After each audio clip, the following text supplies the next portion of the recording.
Good morning, dear friend. The world is still wrapped in quiet. The first breath of dawn floats gently through the air like a whisper from heaven. Light is just beginning to press against the edges of night. It is the hour when the world exhales. The dew clings to every blade of grass, and the sky hesitates between darkness and color. This is not just the beginning of another day. It is a sacred pause, a holy invitation.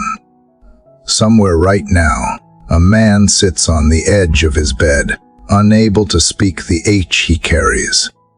He is holding yesterday's phone call in his chest like a stone news that shook the ground beneath him. Somewhere, a woman stands at the kitchen sink, holding back tears, wondering how she will make it through another day without the person she lost. Somewhere, a child curls under blankets, hoping that today will not bring more shouting behind closed doors. These stories live in silence. They live in sighs and stares, in hands that tremble and in voices that want to rise. They live in us. And perhaps they live in you. If this morning meets you in a place of sorrow, or fear, or weariness, you are not alone. If the weight feels too much or the way feels too narrow, you are not forgotten. This moment, this sacred, simple morning is not a backdrop to your pain. It is an answer, because God meets people in the early hours not when they are perfect, but when they are present. Not when they have strength, but when they have nothing left. Dawn does not demand your energy, it only asks for your heart. This space, this breath, this stillness, it is not empty. It is filled with possibility. It is the quiet where faith begins again. And that is what this journey is about. Not performance, not perfection, but presence. It is about stepping out of the noise and into a holy conversation. Not a lecture, not a speech, but a conversation with the God who shaped you in love and still calls you by name. Over the next moments, you are invited to take the weight off your shoulders and place it where it belongs, in the hands of the one who holds the universe, but still hears the cry of one broken soul.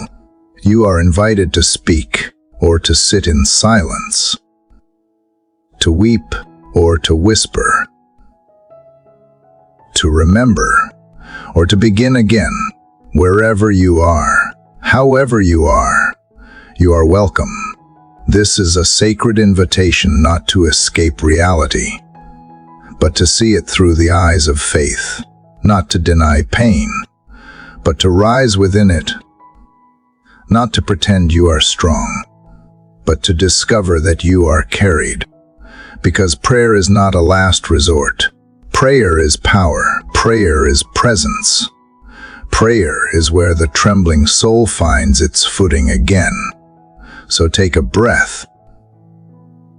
Dear friend, let the sunrise touch your face. Let the Spirit draw near. And when you are ready, open your heart. The conversation begins now. Dear Heavenly Father, this morning, I come before you with a heart too tired to explain and too full to ignore. I do not have beautiful words today. I do not have answers or strength. I only have this breath, this moment, and this whisper that somehow still reaches for you. I woke up with a weight that I cannot name. There is a quiet H in me that never quite leaves, a kind of heaviness that follows me from room to room. but I bring it here. I bring all of it to you. I am not trying to pretend that I am brave. I am not trying to fix myself before I come.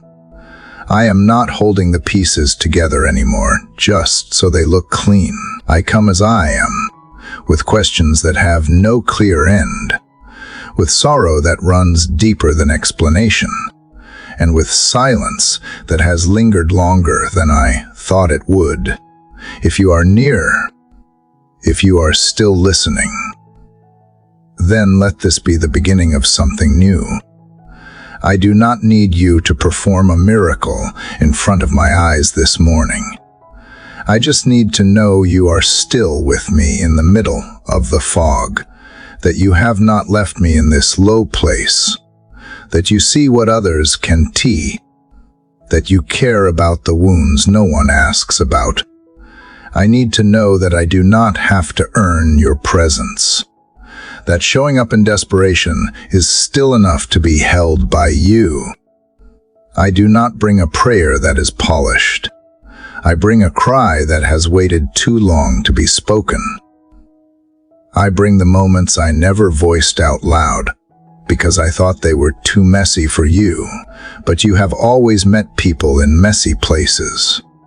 You have always stooped down into the dirt of real life and lifted hearts without shame. So I give you mine. This desperation does not feel holy. It feels raw. It feels restless.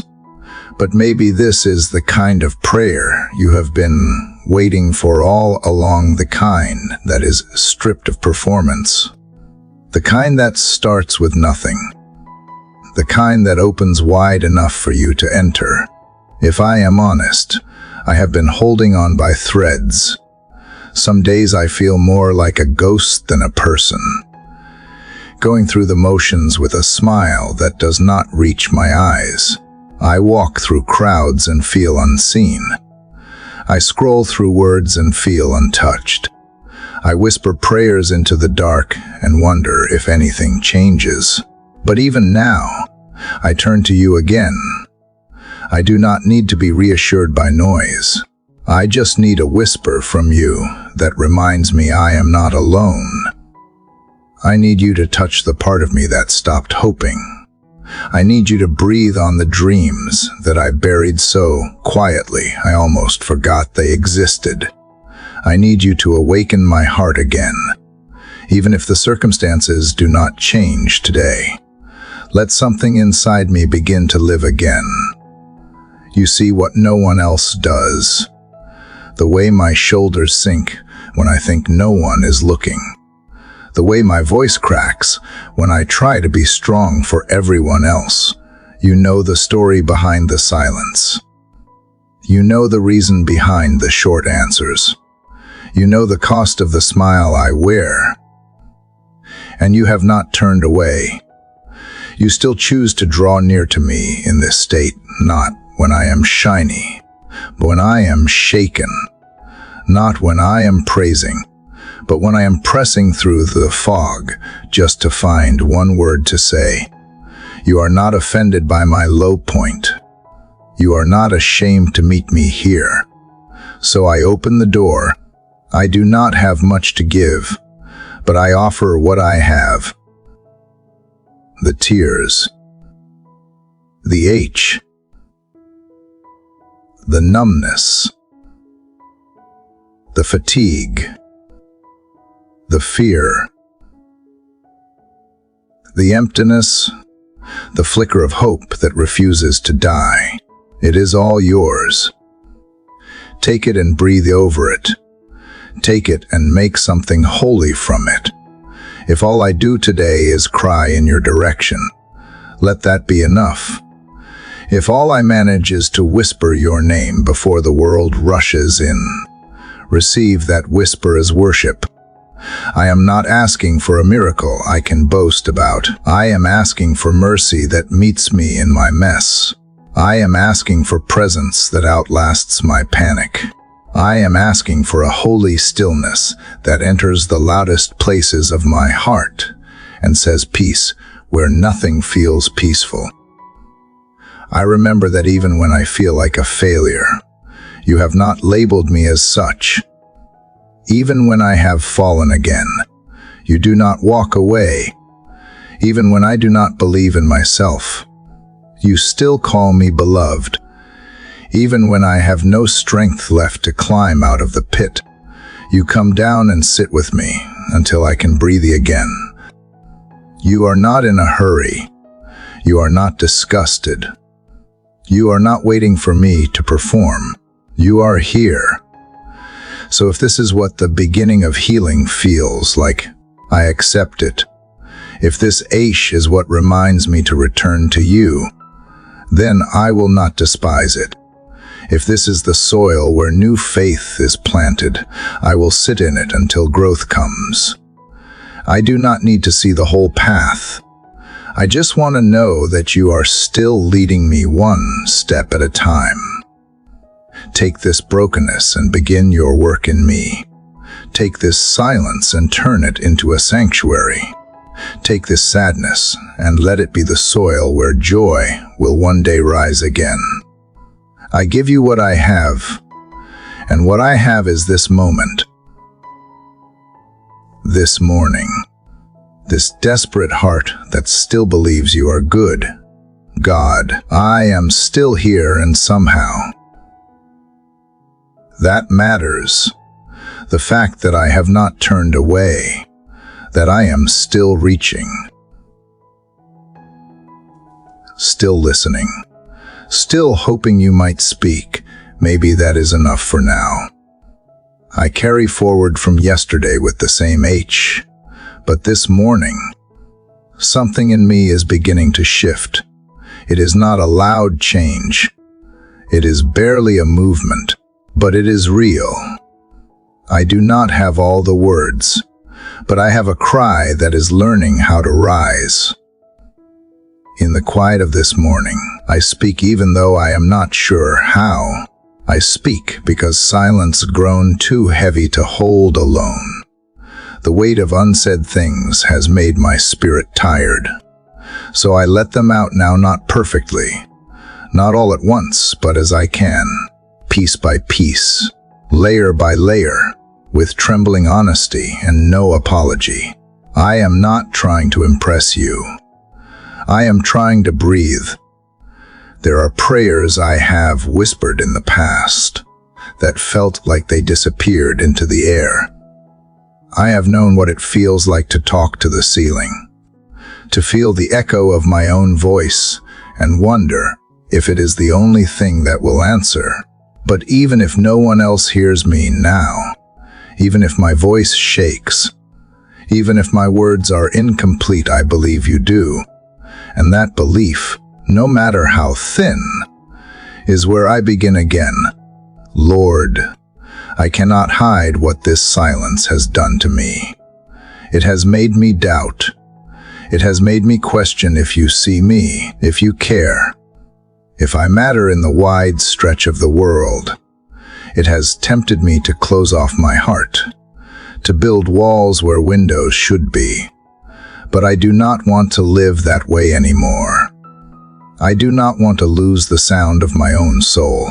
So I raise this cry not to demand, not to accuse, but to reconnect, to say I still want you. I still need you. If you are the God who bends to listen, then listen now. Listen to the parts of me that do not know how to speak. Listen to the longing beneath the surface. Listen to the broken rhythm of my thoughts and find the thread of truth that still believes you are near. I do not ask you to answer everything. I ask you to hear me. I ask you to stay close. This cry is not loud. It is not elegant. It is not powerful in the way people think of power. But it is honest. It is born from pain, shaped by nights when sleep would not come, and raised from days when nothing made sense. This cry is my way of saying I have not given up, that even though I have doubted, I have not deserted, that even though I have wondered, I have not walked away. God, I am afraid sometimes that my voice does not matter, that my needs are too small, that my prayers are too late. But I remember that you are not moved by volume. You are moved by truth. You are not waiting for the perfect sentence. You are waiting for the open heart, so I offer mine. Imperfect, incomplete, open. There are things I cannot fix, people I cannot change, burdens I cannot carry any longer. And I know you have not asked me to hold them all alone. So I release them, one by one, as I can, not always confidently, not always willingly. But honestly, I release what I was never meant to carry, and I ask you to carry me. You are the God who saw Hagar in the wilderness, who heard her cry when no one else cared. You are the one who responded with water in the heat of the desert, and with promise in the midst of rejection. So I remember that you do not only hear prophets and priests. You hear the ones who wander, the ones who have been pushed away, the ones whose names are not spoken in rooms of power. You hear me, and because you hear me, I will keep crying out, not because I am strong, but because I am learning that my weakness is not a disqualification. It is a doorway, the crack through which your mercy comes in. The silence I feared has become the space where my cry finds its voice. And in that voice, I remember I am alive. I am still reaching for something holy. I ask you to meet me here, not with thunder, but with tenderness, not with answers, but with assurance. Let your presence be the reply that wraps around my questions. Let your nearness be louder than my fear. I do not need you to change everything today. I need you to be with me in what is, to make this morning sacred not because of what I feel, but because of who you are. As I cry, teach me to trust, not blindly, not without pain, but deeply. Teach me to trust that you hear me, even when nothing changes right away. Teach me to trust that my voice matters in the halls of heaven, that every cry is gathered, every tear known, every whisper remembered, that you are not distant, you are detailed, intimately aware, eternally present. Let this cry rise like incense. Let it find its way to you and return with peace. Let it break the silence not just around me, but inside me. Let it call back the parts of me that went quiet from too much sorrow. Let it draw courage into places where fear once lived. Let it be enough that I spoke at all. You know me better than I know myself. You understand the roots of my pain, the reason behind every word I hesitate to say.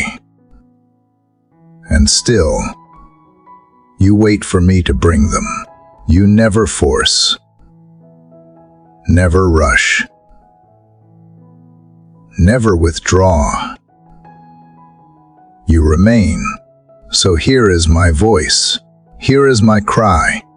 Here is everything I have kept inside, now turned outward. Let it reach you. Let it move something. Let it change the way I carry this day. And if nothing around me changes yet, then let this cry be the change in me. Let it be the sound of faith coming back to life, one breath at a time. Father, something stirs in me this morning. Not loud, not sudden, but real, like the faint sound of footsteps returning from a long absence.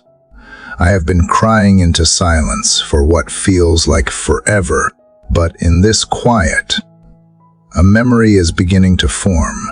Not a dream, not a wish, but a real memory. One I had forgotten under layers of disappointment and delay. I remember what you have done. I had buried it so deep. Maybe I thought I was protecting it. Maybe I was afraid it would make the H worse.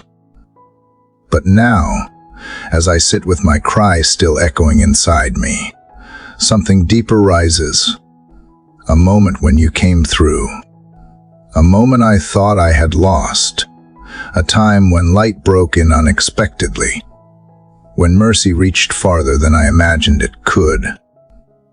And the remembering is doing something to me. I remember when I did not know how I would survive that season, but somehow I did. I remember the night I could not stop shaking, but peace found me and stayed. I remember the door that slammed shut, the prayer I thought went unanswered, only to realize later it saved me from something I could not see. I remember the face of someone I love who almost gave up, but did not. I remember how you brought something good from something I never would have chosen. God. I remember, and the remembering becomes holy ground. You have not failed me. Even when I said you were far, you stayed.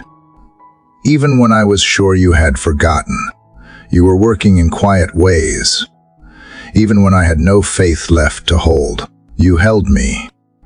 I look back now and I see the thread, the one that ran through every dark place, every lonely hour, every moment when I thought it was all falling apart. You never left. I needed to remember this. I needed to sit here and look back so I could step forward again, not with perfect clarity, but with something deeper, trust. Because if you were faithful then, you are faithful now. If you moved in power then, you are still moving. If you heard my cry before, you hear it again. The past is not just a wound, it is a witness. My life is not only marked by what I lost, it is also shaped by the miracles I forgot to carry forward. And they were miracles. Not always the kind that came with thunder or spectacle, but the kind that rescued me quietly, like hands catching me before I hit the ground. The kind that whispered peace into panic. The kind that closed doors I begged to walk through because you saw what I did not. The kind that showed up in people, in moments, in unexpected kindness. Miracles that wore ordinary clothes, but carried eternal weight. Lord, help me not forget again. Help me build altars in my memory, places I can return to when the wind rises and the sky feels heavy again. Remind me that you have always been who you said you were. You have always been good, even when I did not understand, even when I disagreed. You did not stop being good. Let my memory be fuel, not chains. Let it breathe courage into me instead of regret. Let it teach me that you have not just worked in my life once or twice, but again and again.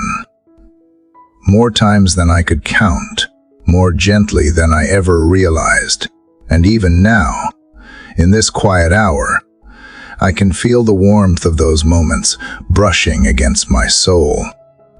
You have done wonders for me, not always the kind that others would call great, but the kind that saved me on the inside.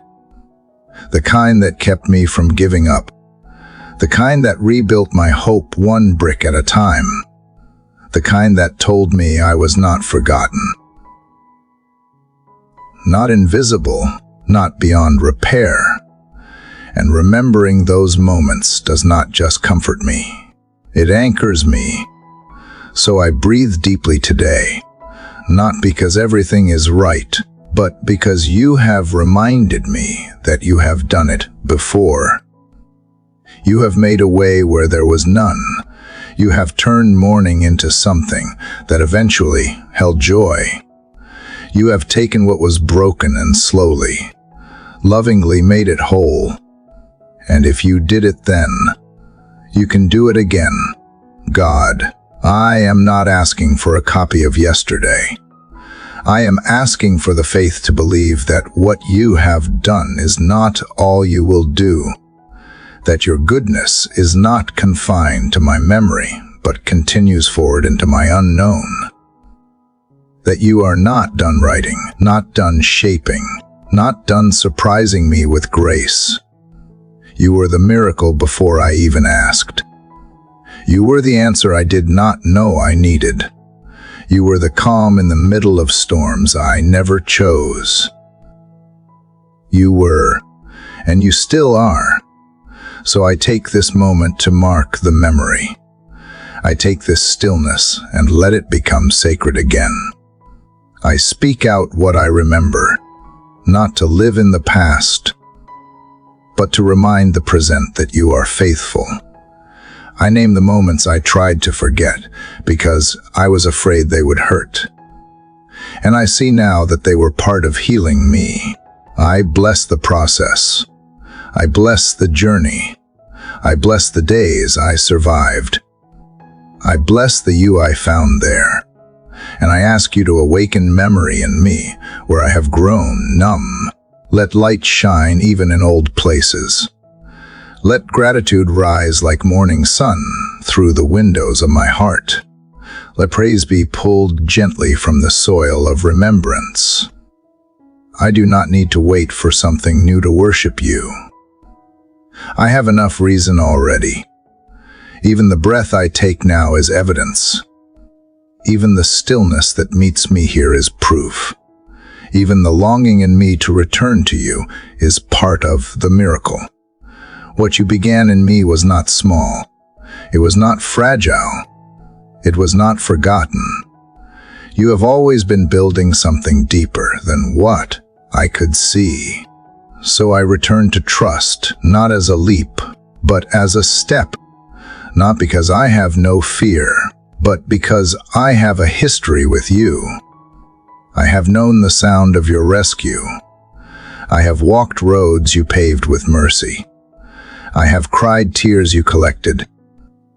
And now, I will speak from what I remember. I will live from what I have seen. I will move forward because the past has proven you are worth following. Lord, as I remember what you have done, I begin to remember who I am. Not who others have said I am. Not who my fear has tried to convince me I am, but who I am to you.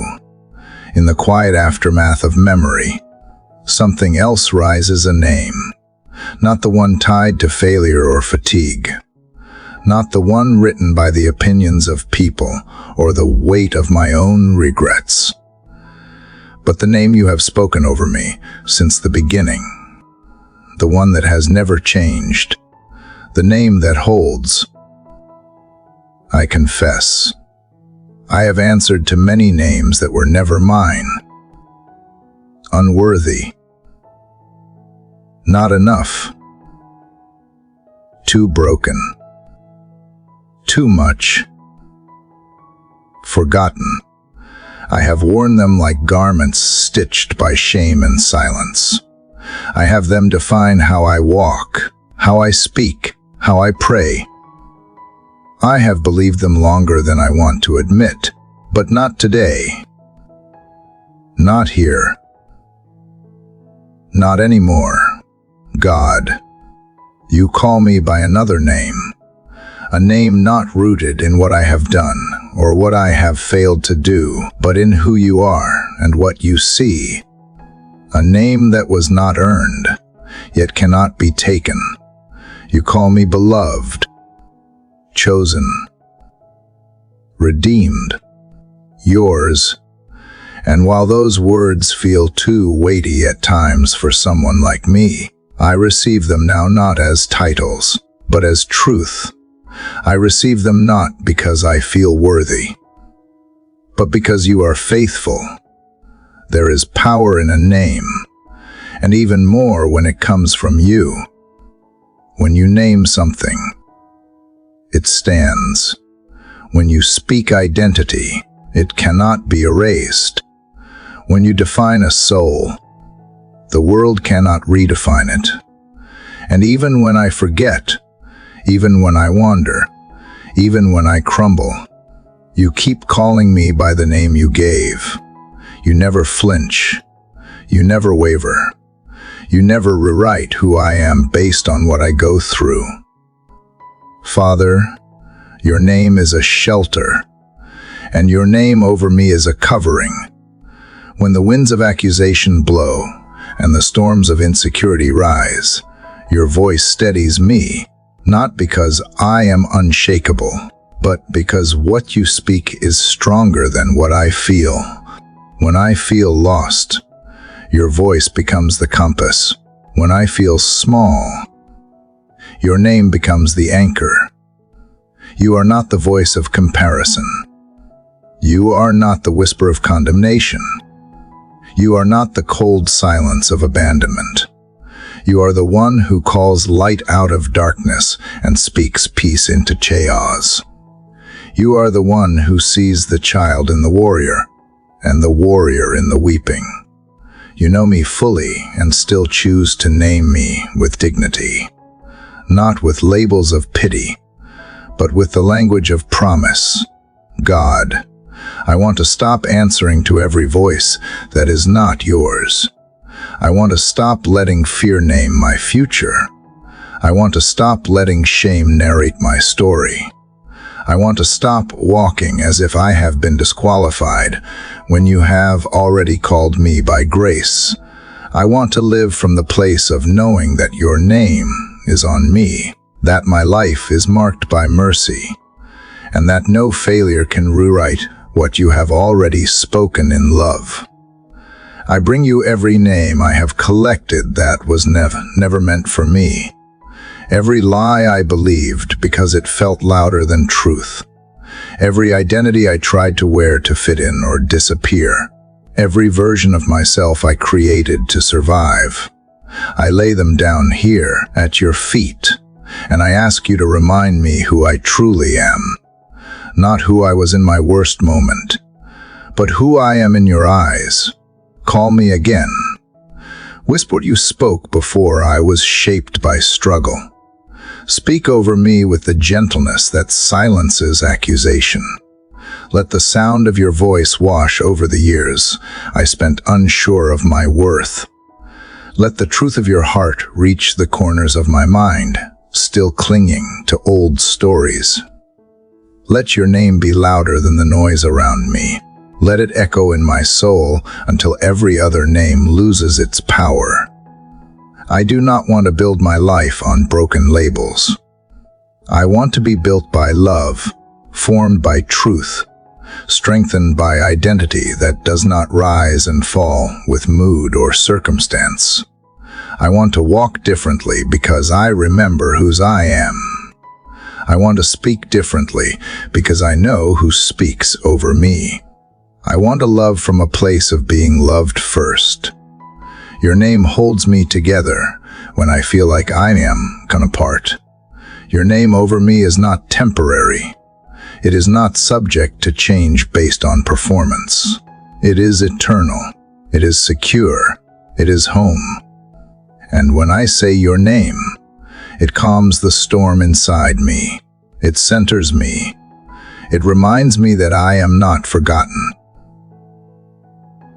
not overlooked, not misplaced. I am known. I am held. I am called. So teach me to return to that name when I am confused.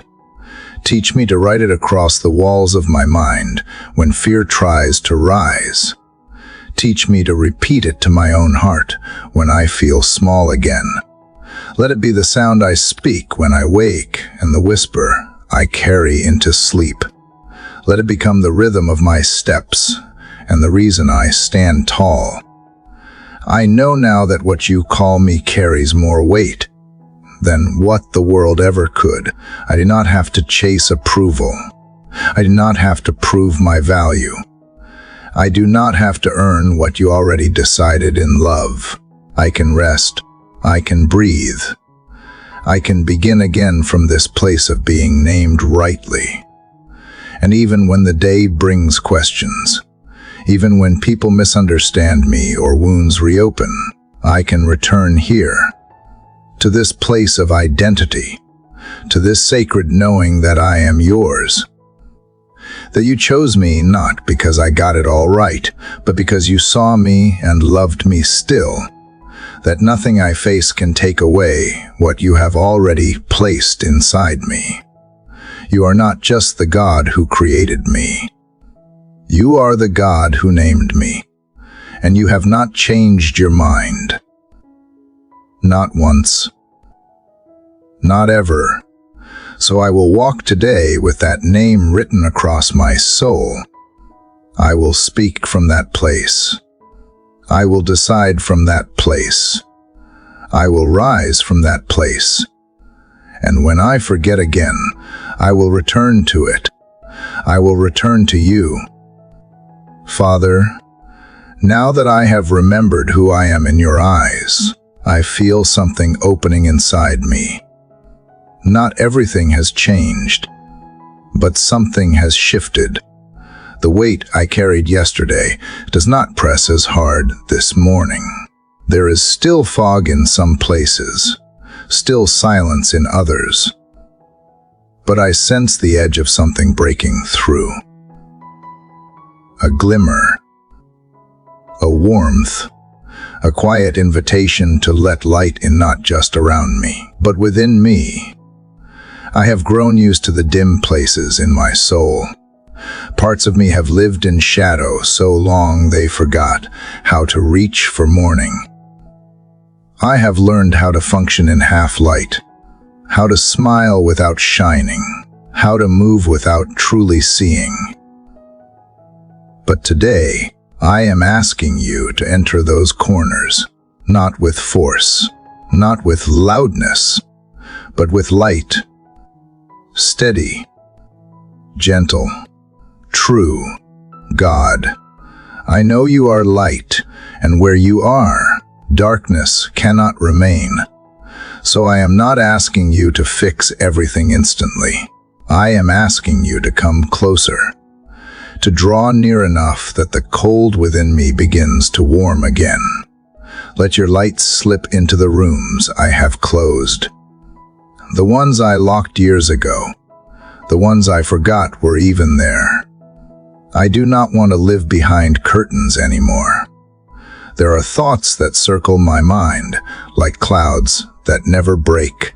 There are fears that settle like dust on everything I try to build. I have carried memories that dim my confidence and questions that blur my joy. I have believed I needed to stay hidden to survive. But I am learning now that hiding only delays healing. Darkness never frees. It only quiets. And you, Lord, do not want me quieted. You want me whole. Let your light reveal, not to shame, but to heal. Let it expose, not to accuse, but to restore. Let it come into every space where pain has lingered, where doubt has grown roots, where I have stopped hoping. Let it reach the places in me that do not trust yet, and the ones that try too hard to prove they are fine. Let it shine through grief and regret, through disappointment and numbness, until truth rises again. I know your light does not blind. It does not demand. It invites. It enters slowly and stays patiently. It gives time. It gives room. It gives grace. So I do not brace for it. I open to it. Even if it means I have to face what I have avoided. even if it means I have to let go of the comfort that has become a cage. I want what is real. I want what is true. I want what is holy. I want you. And I want you not only in the places I feel safe showing you, but in the places I never thought you would want to go, the parts of me that carry old anger and slow forgiveness, the places where jealousy still whispers and fear still directs my steps, the places where I have tried to clean up alone but failed every time. I open them now, not because I am brave, but because I am tired of pretending they do not exist. Come in, Lord. Bring your light into my thoughts. Chase out the lies that have made a home in me. Remind me of what is good, what is pure, what is yours. Reframe the way I see myself and others. Remove the lens of comparison. Lift the filter of past pain. Let me see clearly again. Come into my emotions. Calm what spins too fast. Soothe what aches too long. Unravel the knots that keep me stuck in patterns I do not want to repeat. I do not want to be driven by survival anymore. I want to be moved by truth. I want to respond from love, not from fear. From light, not from shadow. Come into my choices. Bring light to my motives. Show me where I have acted from pressure instead of peace, from scarcity instead of trust. Help me to make decisions that reflect who I truly am, not who I have been told to be. Let integrity rise and anxiety fall. Let clarity grow where confusion once lived. Come into my relationships. Illuminate where I have been withholding and where I have overextended. Teach me how to love with boundaries and how to rest without guilt. Show me how to offer kindness without losing myself and how to receive love without suspicion. Let light create connection, not walls. And Lord, come into my habits, into my daily patterns, into the hours I scroll away and the words I say without thinking, into the way I treat my body and the way I fill my time. Let the light of your presence make me more intentional, more present, more rooted. Let it make holiness feel like home, not a performance. You are not asking me to be perfect today. You are inviting me to live in the light, to walk in truth, to breathe without hiding, to speak without fear of being exposed, to move with confidence that I am not walking alone. You are with me, not behind me waiting for me to mess up, not above me counting my failures. Beside me, in me, around me. I know there will be moments when I still want to retreat, when the shadows feel safer than the stretch of growth. But even then, remind me that light is not dangerous. It is the safest place I can be, the place where grace speaks louder than guilt and mercy rewrites the story. So I step into this morning with a new posture, no longer shrinking back, no longer living dim. I may not have all the answers. I may still carry questions. But I walk forward with the decision to let light in, to let it change how I see and how I live, to let it be the beginning of everything new. Because light does not just reveal what is wrong. It reveals what is possible. It does not just show where I have been. It shines on where I am going. And I trust that where you are taking me is full of light. Even if the path is narrow, even if the way is slow, I will follow the glow of your presence until I am fully awake to the life you dreamed for me all along. Lord, even as I welcome your light into my heart, I realize there is still a conflict inside me. The shadows did not disappear overnight. Old voices still try to speak, and fears still rise when I least expect them. I see how quickly light can slip behind clouds, how easily I return to habits I thought I had left behind. There is a war within me, a tension I cannot deny. And so I bring this inner battle to you, not to hide it, but to let you fight with me and for me. I know this battle is not with people around me. It is not with those I love or those who misunderstand me. The real struggle is deeper.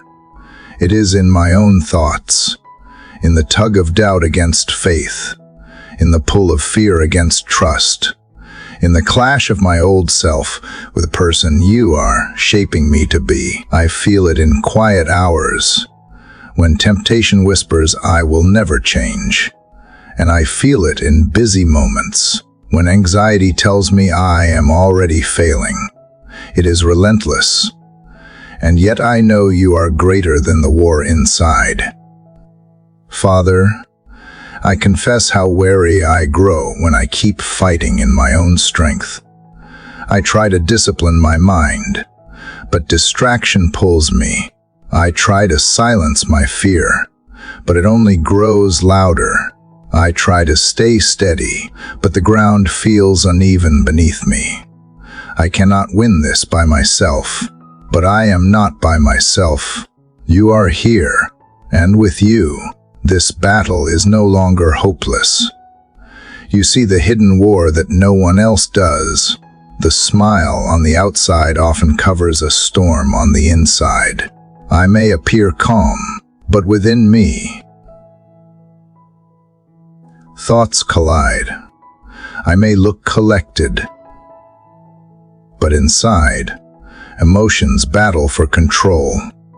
I may speak words of faith, but deep down, worry still lingers. Yet you know every detail. Nothing about my inner life is hidden from you, and still you do not turn away. God, teach me how to surrender the fight instead of carrying it alone. Remind me that weakness is not failure. Weakness is the place where your strength is revealed. Let me stop striving to be invincible and instead lean into your presence. Let your peace stand where my panic once ruled. Let your truth speak where lies try to take root. Let your spirit breathe where fear tightens its grip. I need courage, not the kind that shouts, but the kind that endures. The courage to admit I am fragile. The courage to face the lies I have believed. The courage to keep moving even when I stumble. The courage to believe you are not finished with me yet. This courage can only come from you, and so I ask you to place it deep within me, where the battle is fiercest. Lord, when thoughts of failure come, remind me of your faithfulness. When fear of the future rises, remind me of your promises. When shame tries to drag me backward, remind me that I am forgiven and named by grace. Replace the language of defeat with the song of victory. Replace the pattern of fear with the rhythm of trust. Replace the whispers of darkness with the steady voice of light. I ask you to give me discernment in the middle of the fight. Show me which thoughts to let go and which truths to hold tightly. Show me when to rest and when to resist. Show me how to guard my heart without closing it, how to stand firm without growing hard. Keep me tender to your spirit even when the battle feels endless. Let me be strong, not because I never fall, but because I rise with you each time I do. There are mornings when the fight begins the moment I open my eyes. Worry rushes in before I take a step. Fear grips me before I speak a word. But even then, you are with me. Your presence does not wait for my strength. It meets me at my weakest. And in that meeting place, the battle shifts. I am no longer fighting alone in the dark. I am standing in the light with the one who cannot be defeated. So, I give you my mind. Guard it with your peace. I give you my heart. Steady it with your love. I give you my spirit. Fill it with courage that does not waver. Let every anxious thought be replaced with truth. Every fearful imagination silenced by your voice. Every heavy burden lifted by your presence. Let the fight within me become the ground where your victory grows. Father, I know the battle may not end today. Some struggles take time. Some wounds take seasons to heal, but I trust that every step I take with you is progress. Every prayer I whisper in weakness is strength rising. Every tear I bring before you is soil for new hope. Every moment of surrender becomes a seed of peace. You waste nothing, not even my struggles. So I will not despise the battle within. I will bring it to you again and again. I will let it teach me dependence. I will let it draw me closer. I will let it remind me that victory is not the absence of struggle, but the presence of your spirit in the midst of it. And even when I feel surrounded, I know I am surrounded by you. Today, I choose to keep fighting not in my own power, but in yours. I choose to rise, not because I am strong, but because you lift me. I choose to believe, not because doubt is gone, but because your truth is greater. I choose to keep walking, one step at a time, even with trembling feet. And I believe that as I do, you are shaping me into someone who is not defined by battles lost, but by battles carried through with grace.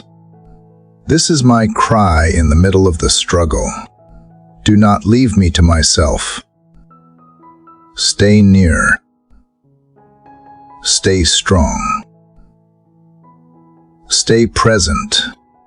And let the war within me become the testimony of what you can do when weakness meets your strength, when fear meets your love, and when shadows meet your light. Father, after wrestling with the battles inside me, I sense you drawing me into something quieter. The fight has not disappeared, but you are teaching me that strength does not always roar. Sometimes it whispers. Sometimes courage looks like stillness. Sometimes victory is not a shout, but a steady breath, a calm decision, a gentle choice to stay when everything in me wants to run. I used to think that warriors were loud, that bravery was proven by noise and force. But you are showing me a different kind of power, one that moves softly, one that stands firm in silence. Lord, my heart is often restless. I rush to fix, to prove, to control. I fill the air with words because I fear the quiet. But you are not afraid of quiet. In fact, you speak through it. The whisper of your spirit can carry more strength than the shouts of my fear.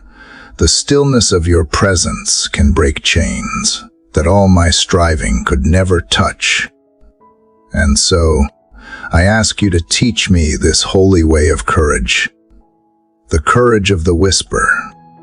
You know how quickly I want to act, to push forward, to solve what feels impossible. But there are times when you call me to pause, to let the weight settle without panic, to listen longer than I speak, to wait until my heart is steady and my mind is clear. These pauses are not weakness. They are training. They are the place where I learn to hear you above the noise of my fears. They are where I discover that patience is not delay, it is preparation. God, I want to be brave in the quiet, brave enough to stop defending myself when accusations rise, brave enough to stand without running when doubts surround me, brave enough to trust that you are working when nothing seems to move, brave enough to choose peace instead of anger, gentleness instead of hardness, trust instead of suspicion. These are not the choices that make headlines, but they are the choices that shape me into someone who reflects you. I think of how often your voice came in whispers, not in storms. A gentle word to a wary prophet, a still small sound after fire and wind. The strength of heaven wrapped in softness that could be missed if not carefully received. You do not shout over me. You speak into me.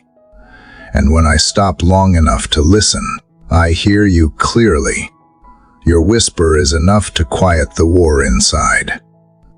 Father, let me carry this courage into my day.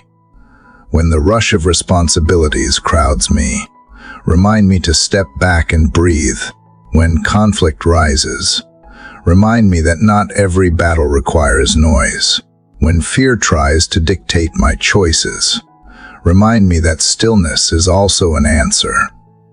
Let me learn the rhythm of moving when you say move, but also resting when you say rest. Let me not confuse silence with defeat, but recognize it as a weapon of trust. There is a strength in quiet endurance that I do not always value. To keep showing up when no one notices. To keep believing when nothing shifts. To keep praying when answers seem delayed. To keep loving when it feels costly. These are whispers in a world addicted to volume. Yet they are the whispers that change lives. The ones that echo eternity. Teach me to honor them. Teach me to live them. God, let my whisper be strong enough to resist the enemy's lies. Let my whisper be steady enough to comfort others. Let my whisper carry faith even when my heart trembles. And when I cannot shout victory, let me whisper hope. When I cannot lift my arms high, let me fold my hands in prayer. When I cannot run, let me stand. Let these small acts, these quiet choices, be the seeds of courage you grow into something greater. You know the hidden places where I feel faint, the moments no one else sees, the times I am tempted to quit quietly. Breathe courage there. Whisper truth until it becomes louder than my doubts. Hold me steady with reminders that you do not measure strength by noise or spectacle, but by endurance and trust. You see the warrior not in the shout, but in the whisper that refuses to give up. And so I choose today to whisper back to you, to whisper my gratitude, even if it feels small, to whisper my trust, even if it shakes, to whisper my love, even if my heart feels worn. These whispers may not sound like much, but I believe they reach you. I believe they matter.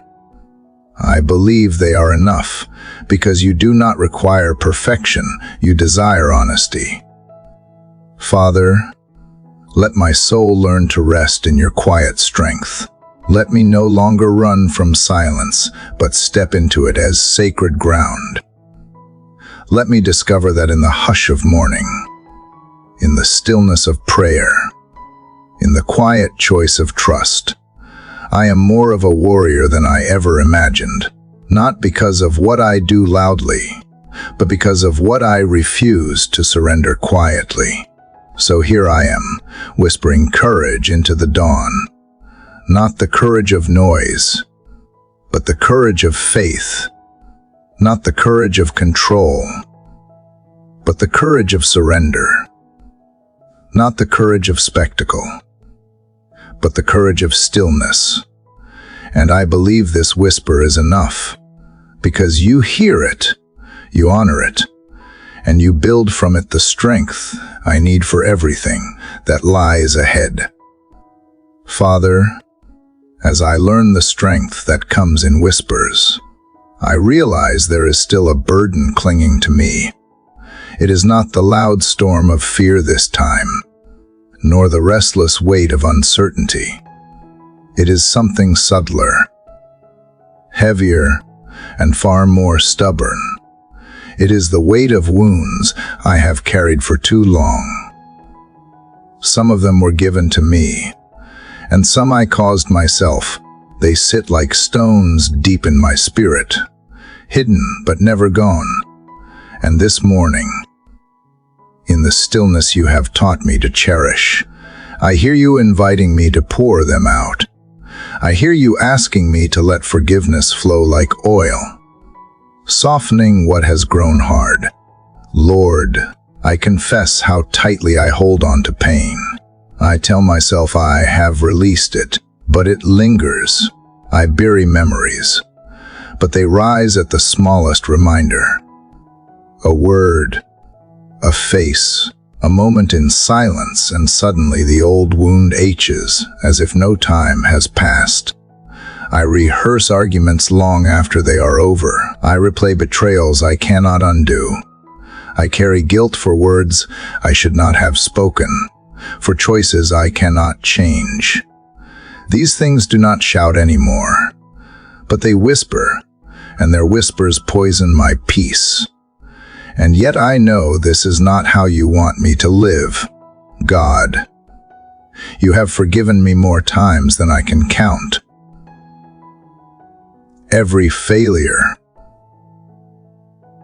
every weakness, every sin I thought would keep me from your presence, you have covered them with mercy. You have lifted them off me as if they never were. You have called me clean when I felt stained, whole when I felt broken, free when I felt bound. How can I, who have been forgiven much, continue to hold back forgiveness from others or from myself? The truth is, it is easier to hold anger than to release it. It is easier to carry shame than to let it be healed. But easy has never been holy. So I come now asking for oil, the oil that heals, the oil that loosens, the oil that makes forgiveness possible. Let it flow over the calluses in my heart. Let it soften the parts of me that have grown rigid with bitterness. Let it seep into memories that still sting. Let it anoint the scars so they no longer throb with every touch. Let this oil become the sign that I am ready to release what I was never meant to carry. I bring before you the faces I struggle to forgive, the ones who wounded me without apology, the ones who took what they never had the right to take, the ones who spoke words that pierced deeper than they realized. Some of them never knew how deeply they hurt me, and some knew but did not care. I confess how I have wanted justice more than mercy, silence more than reconciliation. I confess how I have chosen to protect my pride instead of choosing peace. But I do not want to live chained to what they did. I want freedom, and freedom only comes through forgiveness. I also bring before you the places where I must forgive myself, the mistakes that haunt me, the decisions that still shame me, the opportunities I wasted, the relationships I damaged, the nights I stayed awake rehearsing what I should have done differently. Father, if you have declared me forgiven, who am I to keep punishing myself?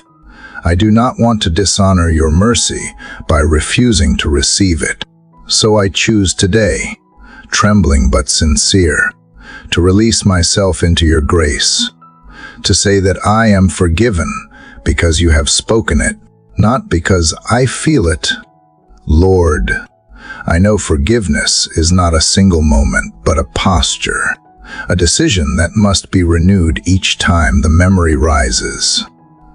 So give me the strength to forgive again tomorrow, when today's choice feels fragile. Give me the courage to release again, when bitterness tries to return. Teach me that forgiveness is not forgetting, but trusting you with the story, is not excusing, but surrendering judgment into your hands. It is not weakness, but the deepest kind of strength. Let forgiveness be the oil that smooths the cracks in my heart. Let it coat my words so they heal instead of wound. Let it shape my prayers so they bless instead of curse. Let it move through my relationships as a steady stream that softens even the hardest soil. Let it make me more like you, the one who forgave me before I even asked. The one who bore wounds that were not his to carry. The one who spoke mercy when justice demanded otherwise. Father, I long to walk lighter, to lay down the grudges that bend my back, to breathe without the taste of old anger on my tongue, to live without the constant replay of wrongs done to me or by me. Let forgiveness wash me clean. Let it refresh my spirit. Let it prepare me to receive new joy where sorrow has stayed too long. Let it make me ready for love again. Love without suspicion. Love without walls. Love that is not cautious but whole. I trust that this oil is not from me, but from you. It flows from the cross into every broken place. It flows from eternity into the present moment. It flows from your endless mercy into my limited strength.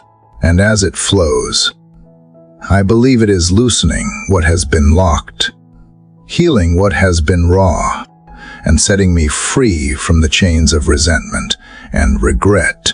So here I am, with open hands and a willing heart. Pour your oil over me. Pour it until the weight lifts. Pour it until bitterness loses its grip. Pour it until I can look at the past without flinching. Until I can face others without hardness. Until I can face myself without shame. Pour it until forgiveness becomes not just an act, but a way of living. A life marked by release. A heart shaped by mercy. A soul that reflects the love I have received from you. Lord, as the oil of forgiveness flows over my heart, I feel space opening within me. It is as though, by releasing bitterness, I have made room for something more tender, more steady, more beautiful. That something is the awareness that I am not alone. Forgiveness clears the fog, and suddenly I see more clearly that you are near. You are not distant. You are not waiting at the end of the road. You are here now, walking with me through every step, every turn, every season. Father, I have lived too many days feeling abandoned, too many nights believing I was forgotten. But those were the lies that resentment built. Now that I have placed those burdens into your hands, I can sense again what was true all along, that you were beside me in every moment. I thought I was by myself when I wept quietly. You were the unseen comfort. When I felt unseen by others, you were watching. When I wandered, you did not leave. And now I begin to notice the subtle ways you have walked with me, ways I had overlooked because my eyes were clouded by anger and pain. You are not just the God who reigns above. You are the God who walks beside. You match my pace when I am weary. You steady me when I stumble. You wait patiently when I hesitate. You do not rush me to healing or force me into faith. You accompany me until strength grows, until courage rises, until trust becomes natural again. That companionship is not small, it is everything. Lord, let me learn to notice you in the ordinary, in the quiet footsteps of morning, in the laughter of someone I love, in the stillness that comes after prayer, in the kindness of a stranger. Too often I wait for thunder when your presence has always been like steady footsteps beside me. Help me not to miss you, because I am expecting you to arrive in ways you have already surpassed. There are times when I fear what lies ahead. The road looks long, and I wonder if I will have enough to keep walking. But if you are walking with me, then I will not lack what I need. If you are here, then courage will come, peace will settle, and joy will eventually return. I do not need to know every detail of tomorrow. I only need to know that tomorrow I will not be walking alone. Father, you know the moments when loneliness presses hard. Even when surrounded by people, I sometimes feel like a stranger. But you remind me that belonging is not found in crowds, but in companionship with you. You do not just visit when I am holy or successful. You dwell with me in weakness, in confusion, in silence, and your presence changes loneliness into quiet strength. I ask you to deepen my awareness of this companionship. When I walk into rooms where I feel small, remind me that you walk with me. When I face decisions that overwhelm me, remind me that you guide each step. When grief revisits, remind me that you are near enough to catch every tear. When joy surprises me, remind me that you are the giver behind the gift. Let my life become a constant conversation with you, a rhythm of shared moments that never end. God, walking with you is not always about answers. It is about nearness. Answers come and go, but your presence remains.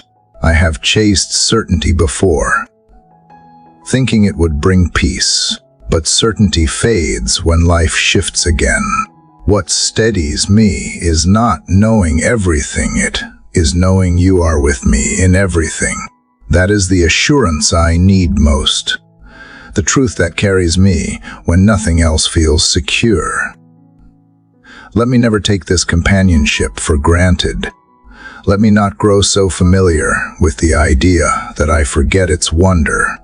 The maker of the stars chooses to walk with me. The one who holds the universe holds my steps.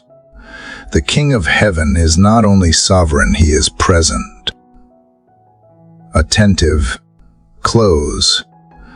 What could be more miraculous than that? What could be more worthy of gratitude than a God who does not stand far off but leans close?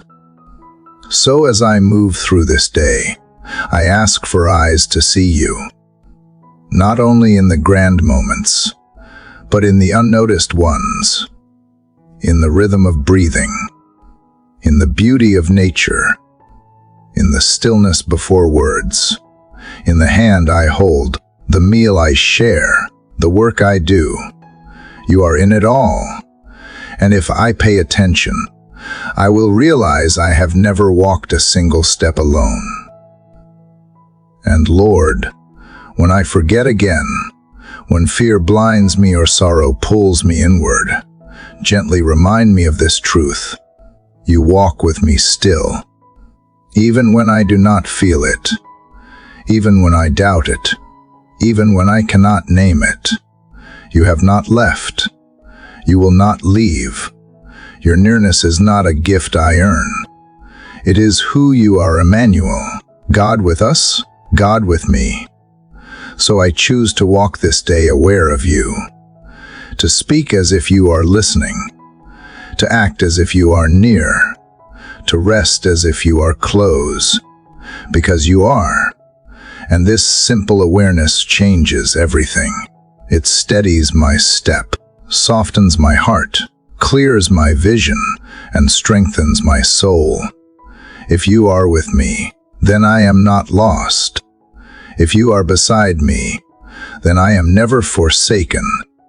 If you walk with me, then I can keep walking, one step at a time, until the path leads me into the fullness of life you always intended for me. God, as I walk with you, I begin to notice something stirring deep within me. It is faint at first, almost unrecognizable, but it feels like life returning to places I thought were gone forever. Where there was only weariness, I sense renewal. Where there was only emptiness, I feel the first trace of hope. It is as if your nearness is not only guiding me, but also breathing strength back into what has been silent and still for far too long. I remember the image of dry bones scattered in a valley, lifeless and forgotten, and how your breath brought them back to life. That story is not just ancient, it is alive in me right now. Father, I confess that parts of me have felt like those bones, dry, fragile, useless. Pieces of dreams I once carried lie scattered across my memory. Promises I once believed feel buried beneath disappointment. Courage I once held tightly seems to have turned to dust in my hands. I have wondered if those parts of me would ever rise again, or if they were meant to remain as remnants of a past that cannot be restored. But this morning, standing in the quiet of your presence, I hear you whisper that nothing is too far gone when your breath moves. I need that breath today, not a shallow gust that fades quickly, but the steady wind of your spirit filling every hidden space. Breathe into my mind where fatigue has settled. Breathe into my heart where heaviness still lingers. Breathe into my body where weakness has claimed territory. Breathe into my soul until what was dormant awakens again. Let your breath carry away despair and replace it with resilience. Let it lift what has been pressed down and give voice to what has been silent. Lord, I believe you are not finished with me. The bones may have been dry, but they are not abandoned. The dreams may have been delayed, but they are not dead. The strength may have waned, but it is not lost forever. With one breath from you, what is broken can be rebuilt. What is weary can be revived. What is silent can sing again. So I open myself to that breath now, trusting that you are faithful to breathe where I cannot. I know renewal does not always happen instantly. Sometimes it begins quietly, like embers reigniting in the ashes. Sometimes it starts with one small step, one new thought, one whispered prayer. I may not feel transformed in a moment, but I believe transformation is happening because you are breathing. I believe that deep within me, things are shifting. Bones are coming together. Strength is forming where fragility ruled. Hope is rising where despair once reigned. Father, I surrender to this process. I will not despise small beginnings. I will not doubt because I cannot yet see the full picture. I will not lose heart because change feels slow. I will trust that every breath of your Spirit is shaping me, restoring me, and preparing me for what lies ahead. I will believe that even when I feel weak, you are infusing me with the strength I need. not just to survive, but to thrive. Let your breath carry courage into my decisions today. Where I hesitate, let me step forward. Where I am tempted to retreat, let me hold my ground. Where fear whispers that I am not enough, let your spirit remind me that your strength is made perfect in my weakness.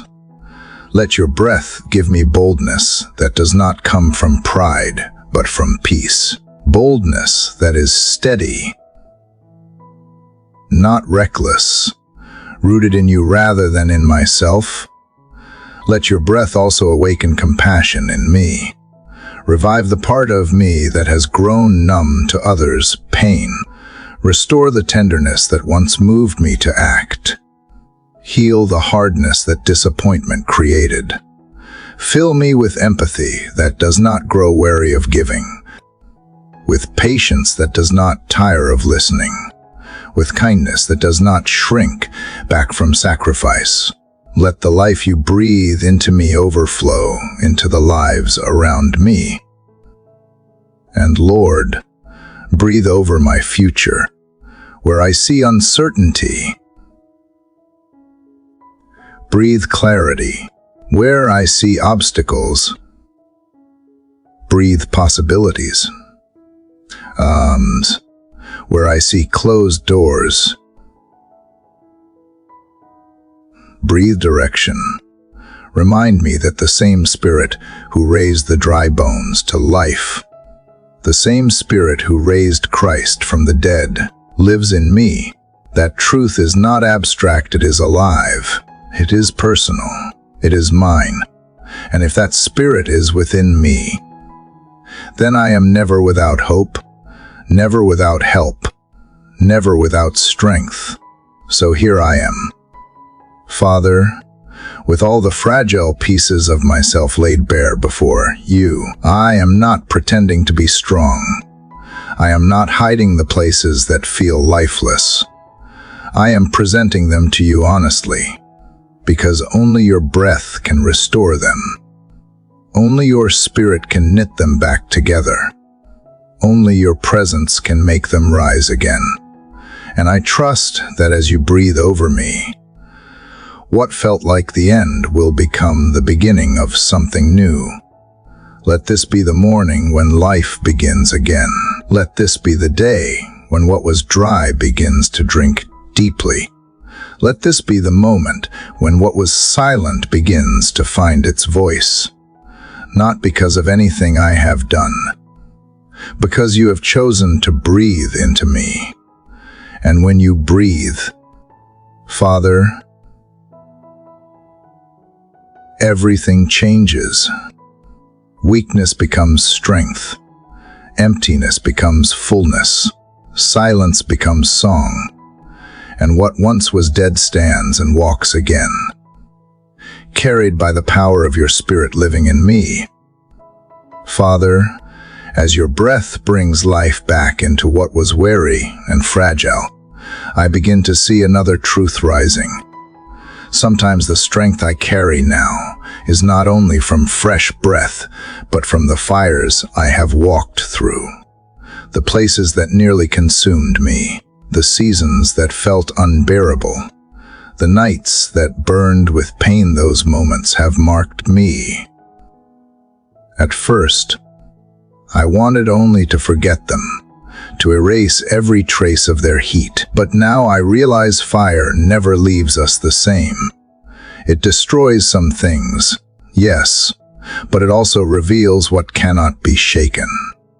It strips away what was false, and it leaves behind what is real. Lord, I remember the trials that once terrified me, the loss that seemed too deep, the disappointment that burned so sharp, the betrayal that cut through trust. I thought those moments would end me. I thought they would be the finish line of my faith, but looking back now, I see I am still here. I am breathing. I am walking. I am praying. And that means the fire did not destroy me, it refined me. It left behind a faith not easily moved, a heart more tender to pain, a spirit that knows resilience not as theory but as reality. I confess that when I was in the middle of those flames, I begged you to take them away. I asked for rescue, not refinement. I wanted escape, not endurance. I could not imagine that anything good could grow from such ashes. Yet here I stand, and I see it now. The fire did not consume me, because you were with me. You did not abandon me to the heat. You walked with me through it, and what remains is stronger than what was lost. God, I know life will always hold challenges. I will face new flames, new tests, new trials that stretch me beyond what I think I can endure. But I also know now that fire is not final. It may scorch, but it cannot destroy what you have made eternal. It may burn away illusions, but it reveals the gold beneath. It may take what I thought I needed, but it cannot take you, and you are enough, more than enough. Help me, Lord, to carry this perspective into every trial. When the next fire comes, remind me that I have walked through before and survived. Remind me that what feels unbearable today may become the very strength I need tomorrow. Remind me that you waste nothing, not even pain. You use it to carve deeper compassion, to grow endurance, to root me in dependence on you instead of myself. You use it to make me more like you, who endured the cross and transformed suffering into salvation. I ask you to heal the scars I still carry from past fires. Some wounds no longer bleed, but they ache when touched. Some memories still sting like glowing embers. Pour your mercy over them until they no longer control me. Teach me to see them not as reminders of weakness, but as proof of survival. Let them testify not to my pain, but to your presence. Let them become stories of hope for others walking through their own flames. Let them be signs of resilience, not ruins. Father, when I look at what remains after the fires, I see beauty I did not expect, a quieter strength, a deeper gratitude, a faith less fragile, a love more generous. These things were not born in ease, but in endurance. They are treasures formed in heat, gifts forged in trial. And I thank you for them, even though I once despised the process. I would not have chosen the fire, but I cannot deny the fruit it left behind. So now I pray for eyes that can see not only what is lost, but what is left when trials come. Do not let me fix my gaze on the ashes alone. Lift my vision to see the new growth pushing through, the refined strength rising within, the evidence of your hand shaping what the fire could not destroy. Let me live with hope that every loss has a hidden seed. Every ending has a thread of beginning. Every flame can reveal something worth keeping. God, I know others around me are walking through their own fires. Teach me to walk beside them with compassion, not judgment, to sit with them in their pain without rushing them toward lessons, to remind them gently that survival is itself a victory, and that the fire does not last forever. Let my scars be a comfort, my testimony a guide, my presence a reminder that no one walks alone. Because just as you walked with me, you walk with them too. Lord, thank you that fire is never the final word.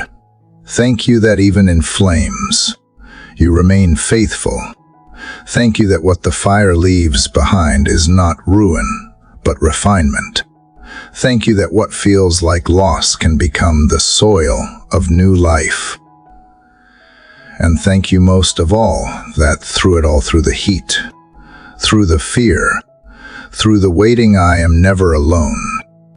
You are the steady presence that carries me through, and the gentle hand that lifts me after.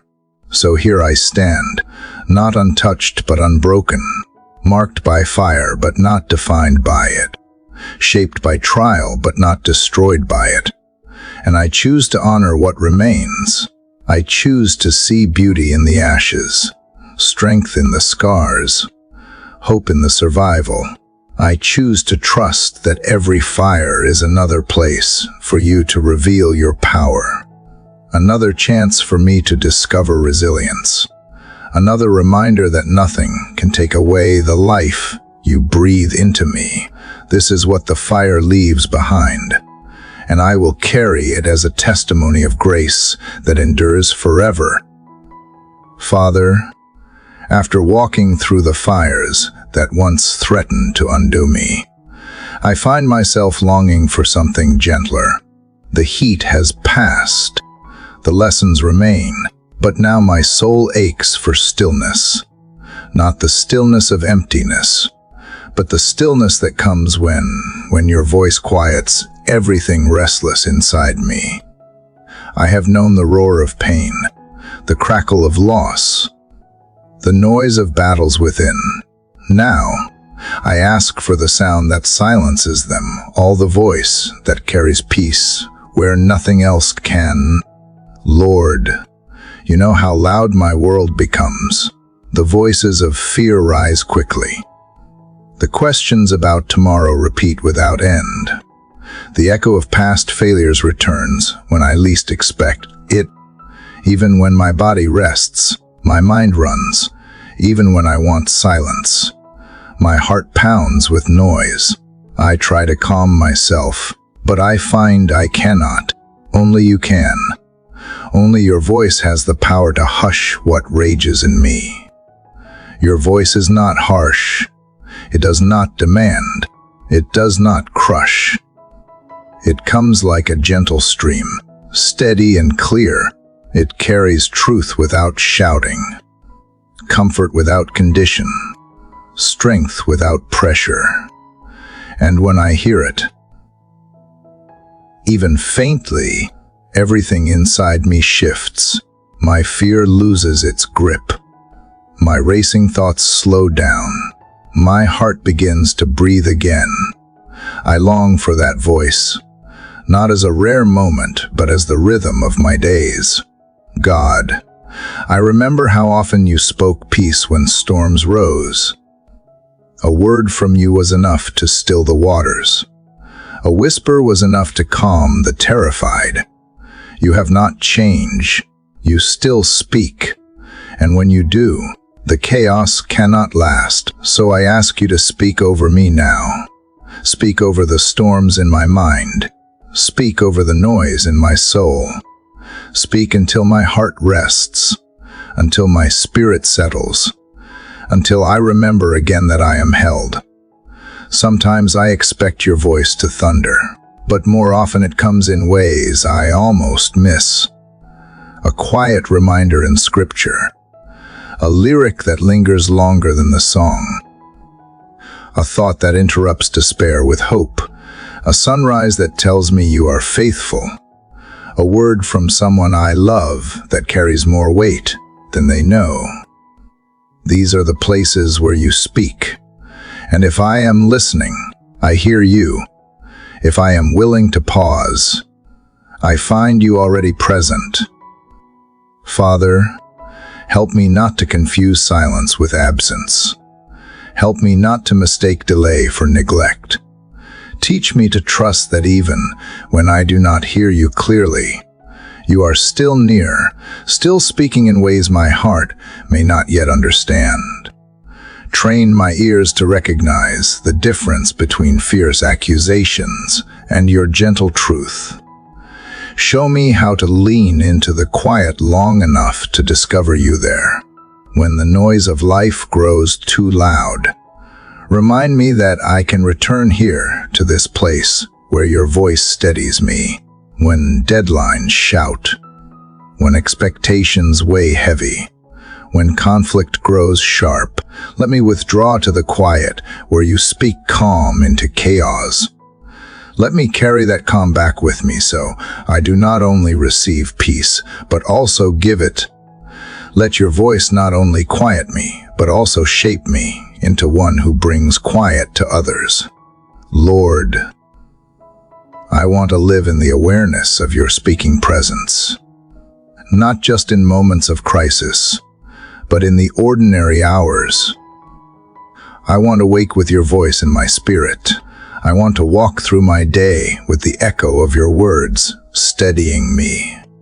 I want to fall asleep with your promises wrapping around me. Let my life be a continual listening, a heart bent toward hearing you in every breath. There are so many voices competing for my attention. Some demand, some deceive, some distract, but your voice alone defines me. Your voice alone reminds me who I am. Your voice alone calls me forward when I would give up. Your voice alone restores me when I am weary. And your voice is not lost among the noise. It is waiting, patient, steady, ready to be heard by anyone who will pause long enough to listen. Teach me to pause. Father, teach me to listen. God, I ask you to quiet not only the storms in me, but also the storms around me. Speak into my home. Speak into my work. Speak into my relationships. Speak into the spaces where tension lives. Let your voice bring reconciliation where division lingers. Hope where discouragement reigns. Patience where frustration rises. Let those who encounter me encounter the residue of your calm. Let my presence carry an echo of your voice. And when I falter, when I forget, when the noise grows too overwhelming, pull me back again. Whisper to me in ways I cannot miss. Interrupt me if you must, not with force, but with kindness that breaks through clamor. Remind me that your voice is not distant, not rare, not unreachable. It is near, constant, faithful. I do not have to beg for it. I only have to turn toward it. So here I am, Father, turning again, my heart open, my ears ready, my spirit waiting. Speak until the noise fades. Speak until fear loosens. Speak until I can rest without striving. Speak until I am quiet enough to notice that you have been near all along. Let your voice not only settle me, but also shape me. Let it become the compass of my days, the song of my nights, the truth that carries me through everything. For in the end, it is not answers I need most, but the sound of your presence, the voice that quiets every storm. Father, when your voice quiets the storms in me, I begin to notice something else. Along with the peace you speak comes the assurance that I am not drifting through this world unguarded. Your hands are around me. I may not always see them. I may not always feel them, but they are steady, holding me in ways I cannot hold myself. Your hands do not slip when I stumble. They do not let go when I falter. They remain strong and gentle, carrying me when my own strength fades. Lord, I confess that too often I live as though I am unprotected. I brace myself against every uncertainty, planning for every possible outcome, preparing for disappointment before it arrives. I act as if I am carrying the weight of the world on my own shoulders. But you remind me that I am held, not loosely, not temporarily, securely. Your hands are large enough to hold the galaxies, yet they choose to hold me. Your hands carved valleys and raised mountains, yet they lift me with tenderness I cannot comprehend. I think of all the times I should have fallen further than I did, all the nights when fear could have swallowed me, all the days when despair could have silenced me. And still, I rose again, not because I was strong, but because you held me. Your grip steadied me when my knees trembled.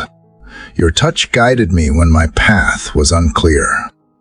Even when I walked into danger I did not recognize, your hand was already protecting me from what I could not see. I may not always notice in the moment, but looking back, I see it your hands were there. God, let me trust this more deeply. When the future feels uncertain, remind me that nothing can snatch me from your grasp.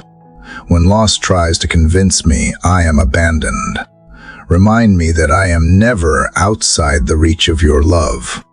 When my own choices lead me into shadows, remind me that even there, your hand can rescue. You are not careless. You are not distracted. You are not wary. You hold me with a faithfulness that never weakens. There are days when I long to be carried like a child again, free from the responsibility of figuring everything out.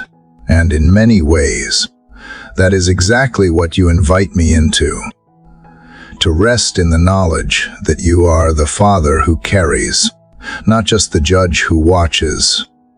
To let go of the illusion of control and rest in the certainty of your embrace, to lean back into the hands that do not fail.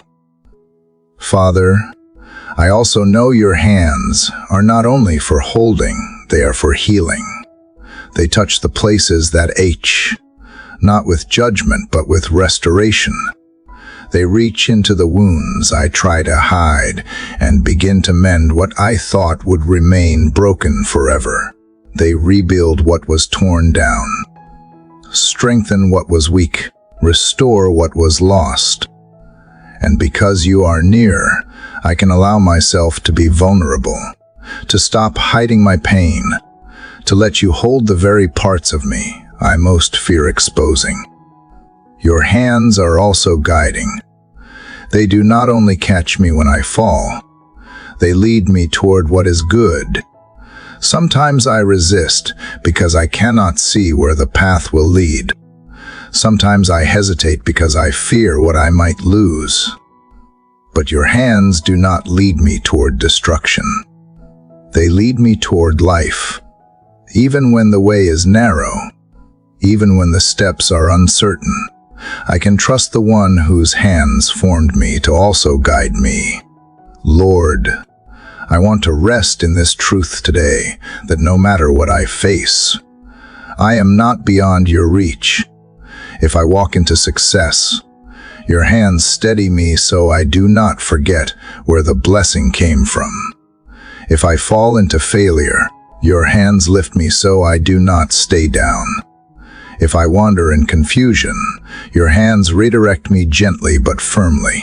If I sit in sorrow, your hands comfort me until I can rise again. I cannot escape them, and I do not want to, for where else could I find such faithful love?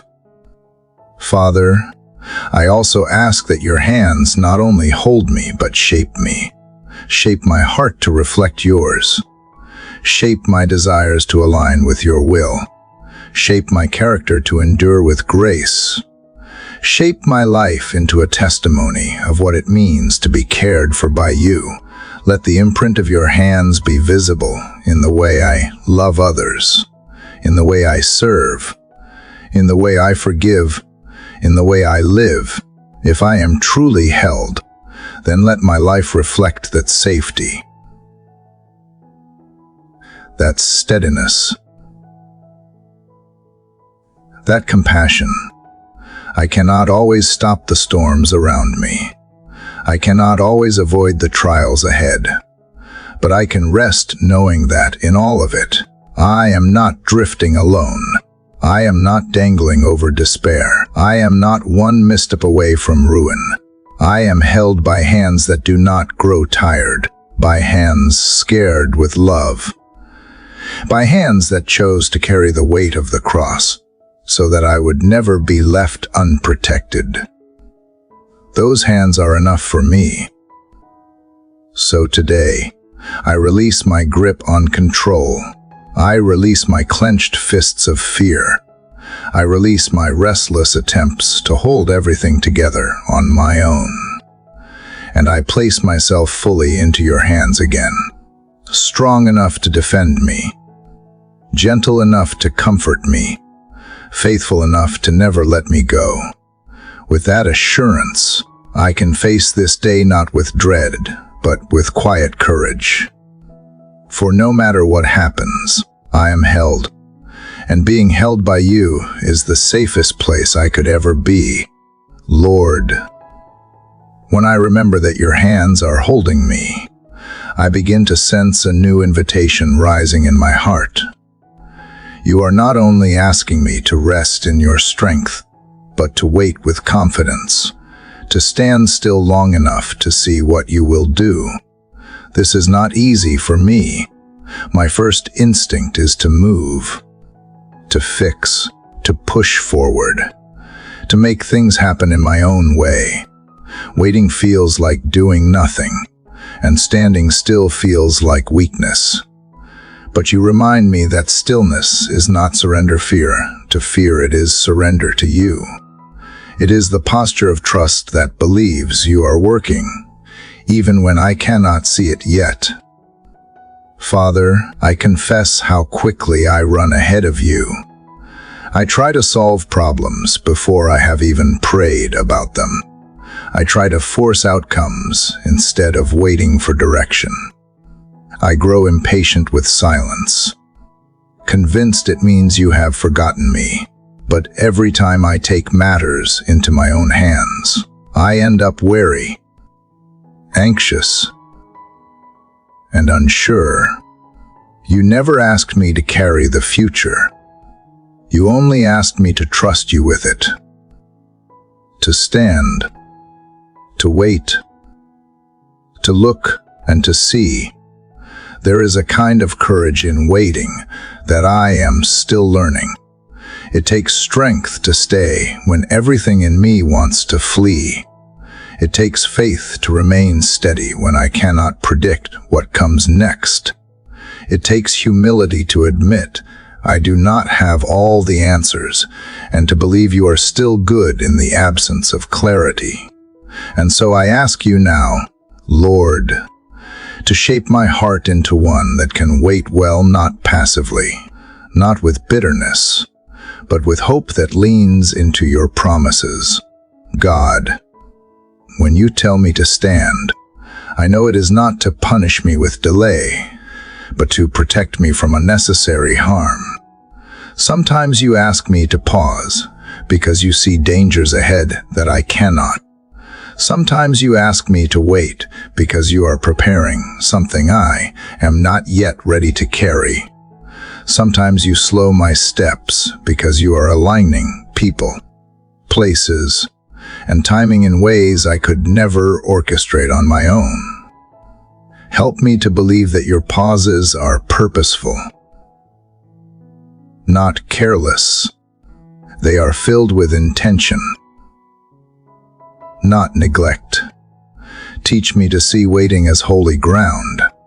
Let the silence become a sanctuary instead of a prison. Let the stillness strengthen me instead of draining me. Let the unfulfilled moments become opportunities to deepen my roots in faith, to sharpen my vision, to learn to listen more closely for your voice. I do not want to waste the waiting by filling it with worry. I want to honor it by filling it with trust. Father, you have promised that if I stand, I will see, not only with my physical eyes, but with the eyes of my spirit. I will see glimpses of your hand weaving through my life. I will see evidence of your presence when I look back on moments I thought were empty. I will see blessings I would have missed if I had rushed ahead. I will see that waiting is not wasted time and it is the place where miracles are prepared. There are times when standing feels impossible, when fear rises like waves, when uncertainty presses like walls, when others move forward and I feel left behind. In those moments, remind me that my worth is not measured by speed, my identity not defined by progress. What matters is not how quickly I arrive, but how closely I remain with you. And if I am with you, I am never behind. I am exactly where I need to be. Lord, help me stand even when I do not feel strong. Let me stand on your promises when my own footing feels unstable. Let me stand in peace when the world around me trembles. Let me stand in hope when disappointment tempts me to sit in despair. Let me stand in love when bitterness whispers to walk away. Let my standing not be stubbornness, but surrender, not resistance to growth, but readiness for your timing. And when I stand, open my eyes to see not just the answers I long for, but the subtle ways you are already moving. Let me see your kindness in the small provisions, your faithfulness in the daily mercies, your love in the details I overlook. Let me see the way you shape my character in the waiting, the way you deepen my dependence, the way you prepare me for more than I asked. Let me see not only what you do for me, but who you are to me. God, I believe that one day I will look back and understand why you asked me to pause here. I will see that the waiting was not wasted. I will see that standing was not weakness. I will see that patience was not punishment, but preparation. Until then, give me the grace to stay steady, the faith to expect good, the vision to recognize your hand even now. So here I remain, Lord, not idle but attentive, not defeated but hopeful, not restless but rooted. I will stand where you have placed me. I will wait for what you are bringing. I will watch for the evidence of your goodness unfolding. And I will believe that in the end, I will see not only the answer I hope for, but the faithfulness that has carried me all along. For in standing, I am not wasting time. I am standing in the presence of the one who writes time itself. And that is the safest, surest place I could ever be. Father, as I learn to stand and wait in the stillness of your presence, I sense you calling me into something more. Standing is not the end. Waiting is not the final step. There comes a moment when silence turns into declaration, when trust matures into speech, when faith must be spoken aloud so that fear loses its power. You have not only asked me to endure quietly, but also to rise boldly, to use the authority you have placed within me to speak to the mountains that loom ahead. Not because my voice is powerful, but because your truth spoken through me carries weight nothing can resist. Lord, you know the mountains I face. Some are made of fear, standing tall in my mind, convincing me that I cannot move forward.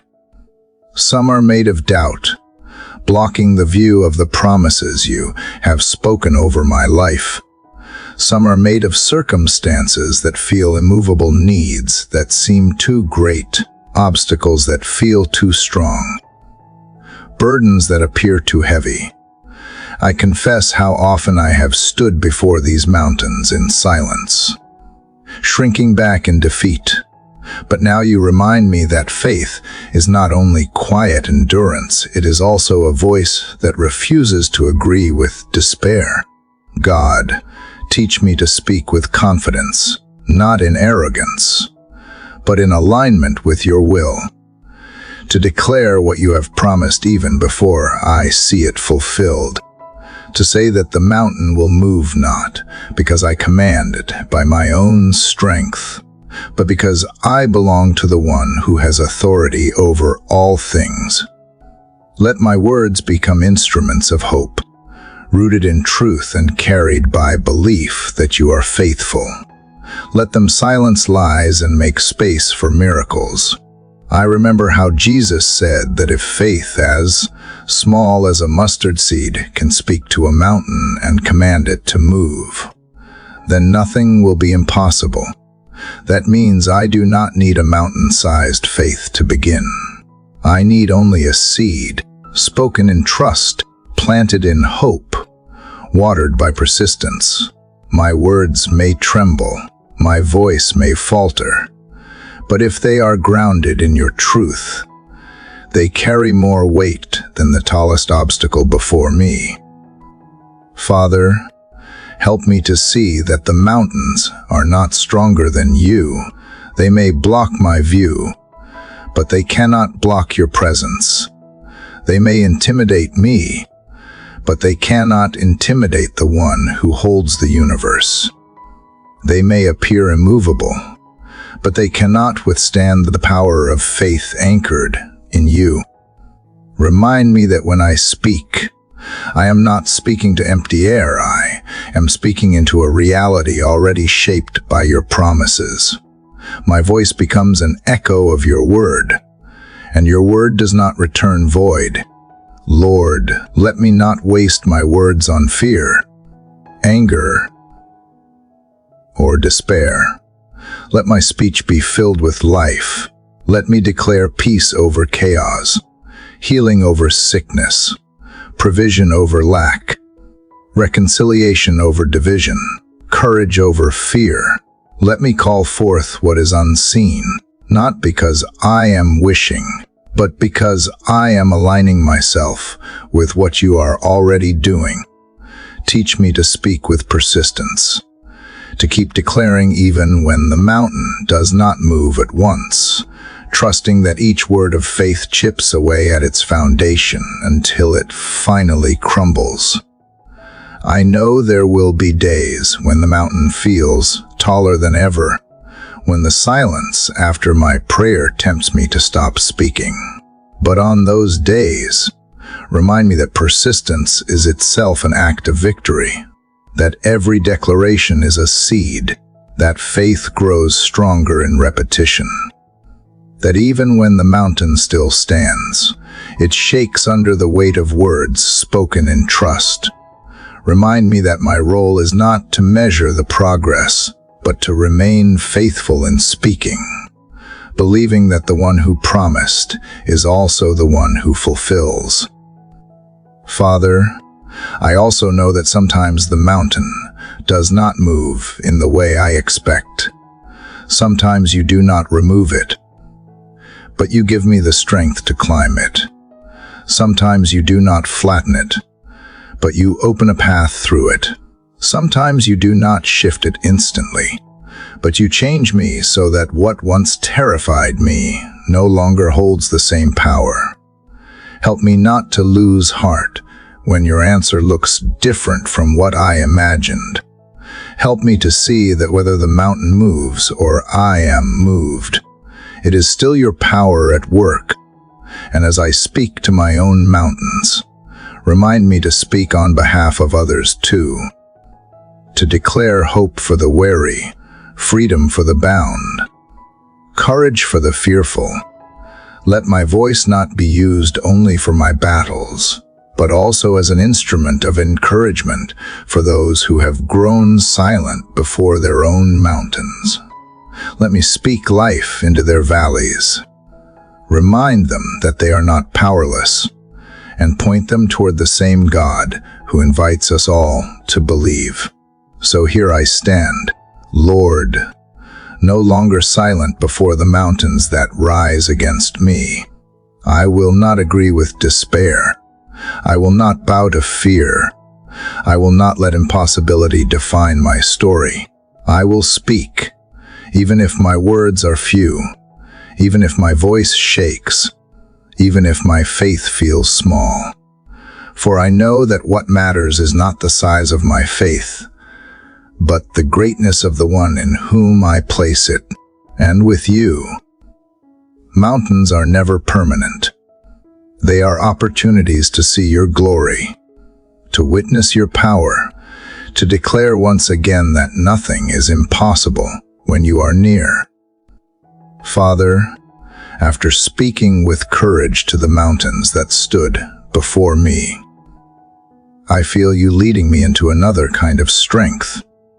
It is not the strength of shouting or moving forward in boldness, but the strength of stillness, the grace of resting in quiet days. These are the moments when nothing dramatic happens, when no mountain crumbles, when the sky remains unchanged. And yet, in these still days, you are doing work I cannot see. You are restoring what constant striving would have drained. You are reminding me that faith is not only proved in action, but also in rest. Lord, I confess that I often resist these quiet seasons. I feel restless when life slows down. I worry that nothing is happening, that I am wasting time, that I am falling behind. My heart longs for movement, for proof that progress is being made. But you whisper to me that stillness is not wasted. These days are gifts. They are invitations to breathe, to notice, to receive without earning.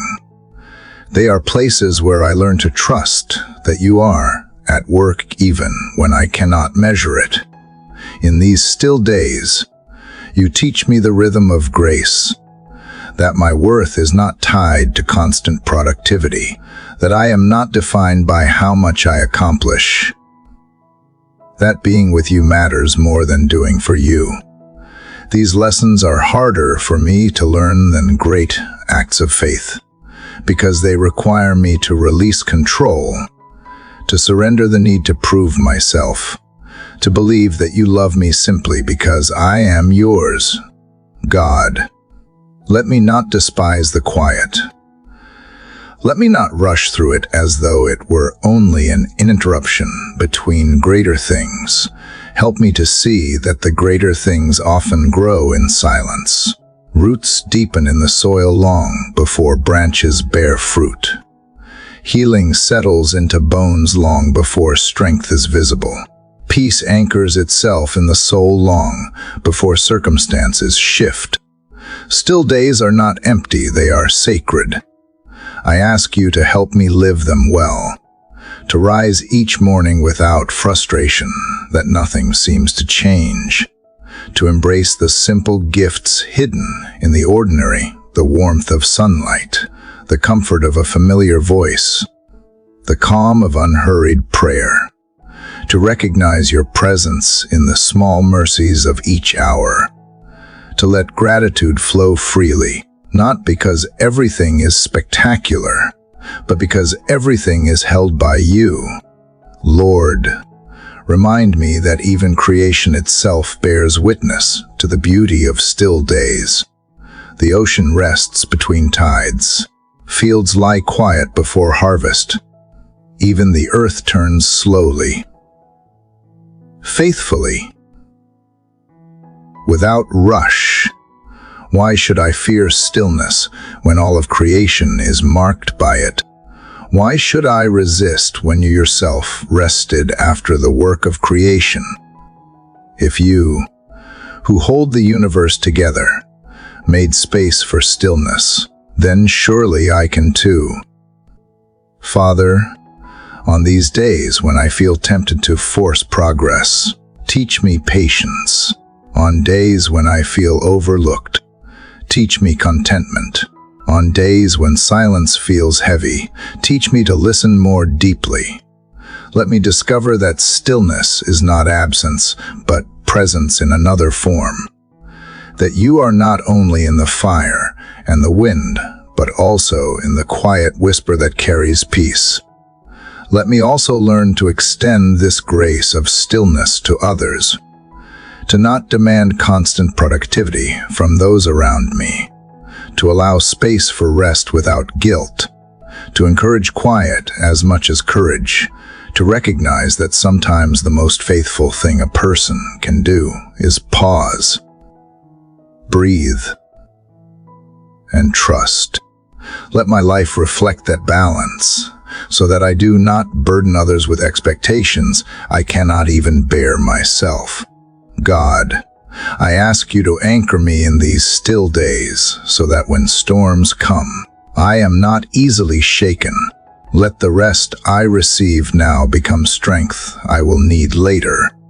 The peace I practice now become the shield that protects me when chaos rises again. Let these quiet days not be wasted in impatience, but treasured as part of the journey. For without them, I would be weary. Without them, I would be shallow. Without them, I would forget that you, not my effort, are the source of all life. So I will receive this day for what it is, not too small, not unimportant, not wasted. I will choose to rest in it. I will choose to breathe without hurry. I will choose to notice the beauty around me. However simple, I will choose to let gratitude replace restlessness. And I will choose to trust that you are working in ways unseen, building strength in the silence, deepening faith in the stillness, and shaping me into someone who knows that even quiet days are holy. Father, if this is the season of stillness, then let me walk it with grace. Let me not despise it. Let me not run from it. Let me not overlook it. Instead, let me hold it gently, like a gift, for in the end, these still days are not about doing less, but about seeing more, seeing you in the quiet, hearing you in the silence, trusting you in the pause. And in that trust, I find rest, I find peace, I find life that no striving could ever give. Father, in the quiet of still days, I have come to see something else. The silence,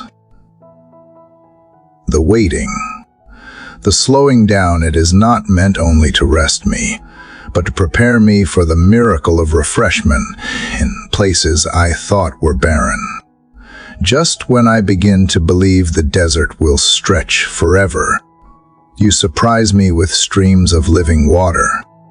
Just when I think the wilderness will remain dry, you open a hidden spring. You do not always change the landscape, but you place life where I least expect it. That is who you are, the God who makes streams in the desert. Lord, you know how many times I have felt trapped in dry seasons. Times when prayer felt empty, when joy seemed far away, when my heart ached for even a drop of hope. I walked through days that felt endless, where nothing around me spoke of life. The air was heavy, the ground was cracked, and my soul grew tired. I thought perhaps I had wandered too far, that I had been left in a wilderness with no way out. Yet even in those places, you were already working. Even in those deserts, you were preparing refreshment I could not see. God, I confess how often I measure your presence by how fruitful my life looks. When blessings overflow, I believe you are near, But when everything dries up, I begin to question. Teach me that you are just as present in the desert as in the garden. That dryness does not mean absence. That emptiness does not mean abandonment. That even in the most barren seasons, you are capable of bringing forth life in ways that astonish me. I think of how a single stream can transform a wasteland. Where there was dust, flowers bloom. Where there was silence, birds return. Where there was death, life begins again. So it is with my soul when your spirit moves. Even the smallest touch of your living water begins to soften what has grown hard, begins to restore what has been weary, begins to awaken what was nearly gone. You do not need abundance to bring life, you only need to flow. And when you do, nothing remains the same. Father, I ask you to show me the streams you have already placed in my desert. They may not look the way I imagined. They may not be rivers that flood every corner, but they are enough to sustain me. A kind word that arrives at the perfect moment. A scripture that speaks directly to my hidden fear. A moment of laughter I did not expect. A strength that rises quietly when I thought I had none left. These are streams. These are signs that you are with me, providing what I need to take the next step. Lord, let me not despise small streams, because I am longing for rivers. Let me not overlook daily mercies, because I am waiting for breakthroughs. Teach me to drink deeply of what you give now, trusting that more will come in its time. Let gratitude become my response. Not complaint. Let hope rise even in barren surroundings, because hope itself is a stream, flowing through the driest places, reminding me that life is not gone. You also remind me that deserts are not permanent. Seasons shift. Landscapes change. What feels endless today is not forever. And while I wait for the rain, I can live by the streams you provide. I can let your spirit renew me moment by moment, drop by drop, until one day the desert is behind me and I stand in a place I never thought I would reach. The desert does not define me. Your streams do. Father, let this truth give me courage when the ground beneath me feels dry again. Let it remind me that what I see is not the whole story. Let it steady me when hope feels scarce, when strength feels thin, when silence feels heavy. You have proven before that you can bring life from dust. You have shown me again and again what looks impossible is no obstacle for you. So I will trust you here too, even in the desert, even in the waiting, even when my thirst feels overwhelming. And Lord, do not let me keep these streams for myself. Make me a vessel of refreshment for others who are weary. Let my words carry life into their deserts. Let my presence bring shade to their heat. Let my prayers become streams that water places I may never see. If you can make streams flow through barren land, then surely you can use me to bring comfort to those who feel abandoned. Let me not hoard what you give, but pour it out, trusting you to fill me again. So here I stand, Father, not afraid of the desert anymore. For even in barren places, I know you are near, even in dry seasons. I know you are working. Even when I cannot see rivers, I trust that streams are flowing. I will drink deeply of the life you provide. I will walk forward with hope that the desert is not forever, And I will believe that one day, when I look back, I will see how every dry place was marked by your faithfulness, how every desert was transformed by streams only you could give. Father, after finding streams in the desert, I realize that your provision is not only about sustaining me with life, but also about covering me with safety. The wilderness is not only dry, it can be dangerous.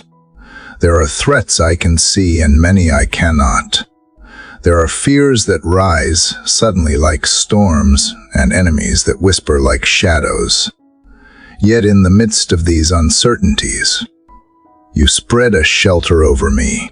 You become my hiding place, the shade that shields me when the sun burns harsh, the refuge that holds me when the night grows heavy. I have discovered that to walk with you is not to avoid trouble, but to know I am protected within it. Lord, there have been times when I felt exposed, vulnerable to everything that pressed against me. Words pierced deeper than I expected. Circumstances surrounded me with no escape. My own thoughts turned against me, convincing me I was defenseless. But in those very moments, you drew me close. You reminded me that I dwell in the shadow of the Almighty, that no matter how fragile I feel, I am not unguarded. Your presence covers me like a shield, unseen but unbreakable. God, I confess that sometimes I mistake shelter for weakness. I want to fight on my own, to prove that I am strong enough, to show that I can endure without help. But true strength is not in standing alone.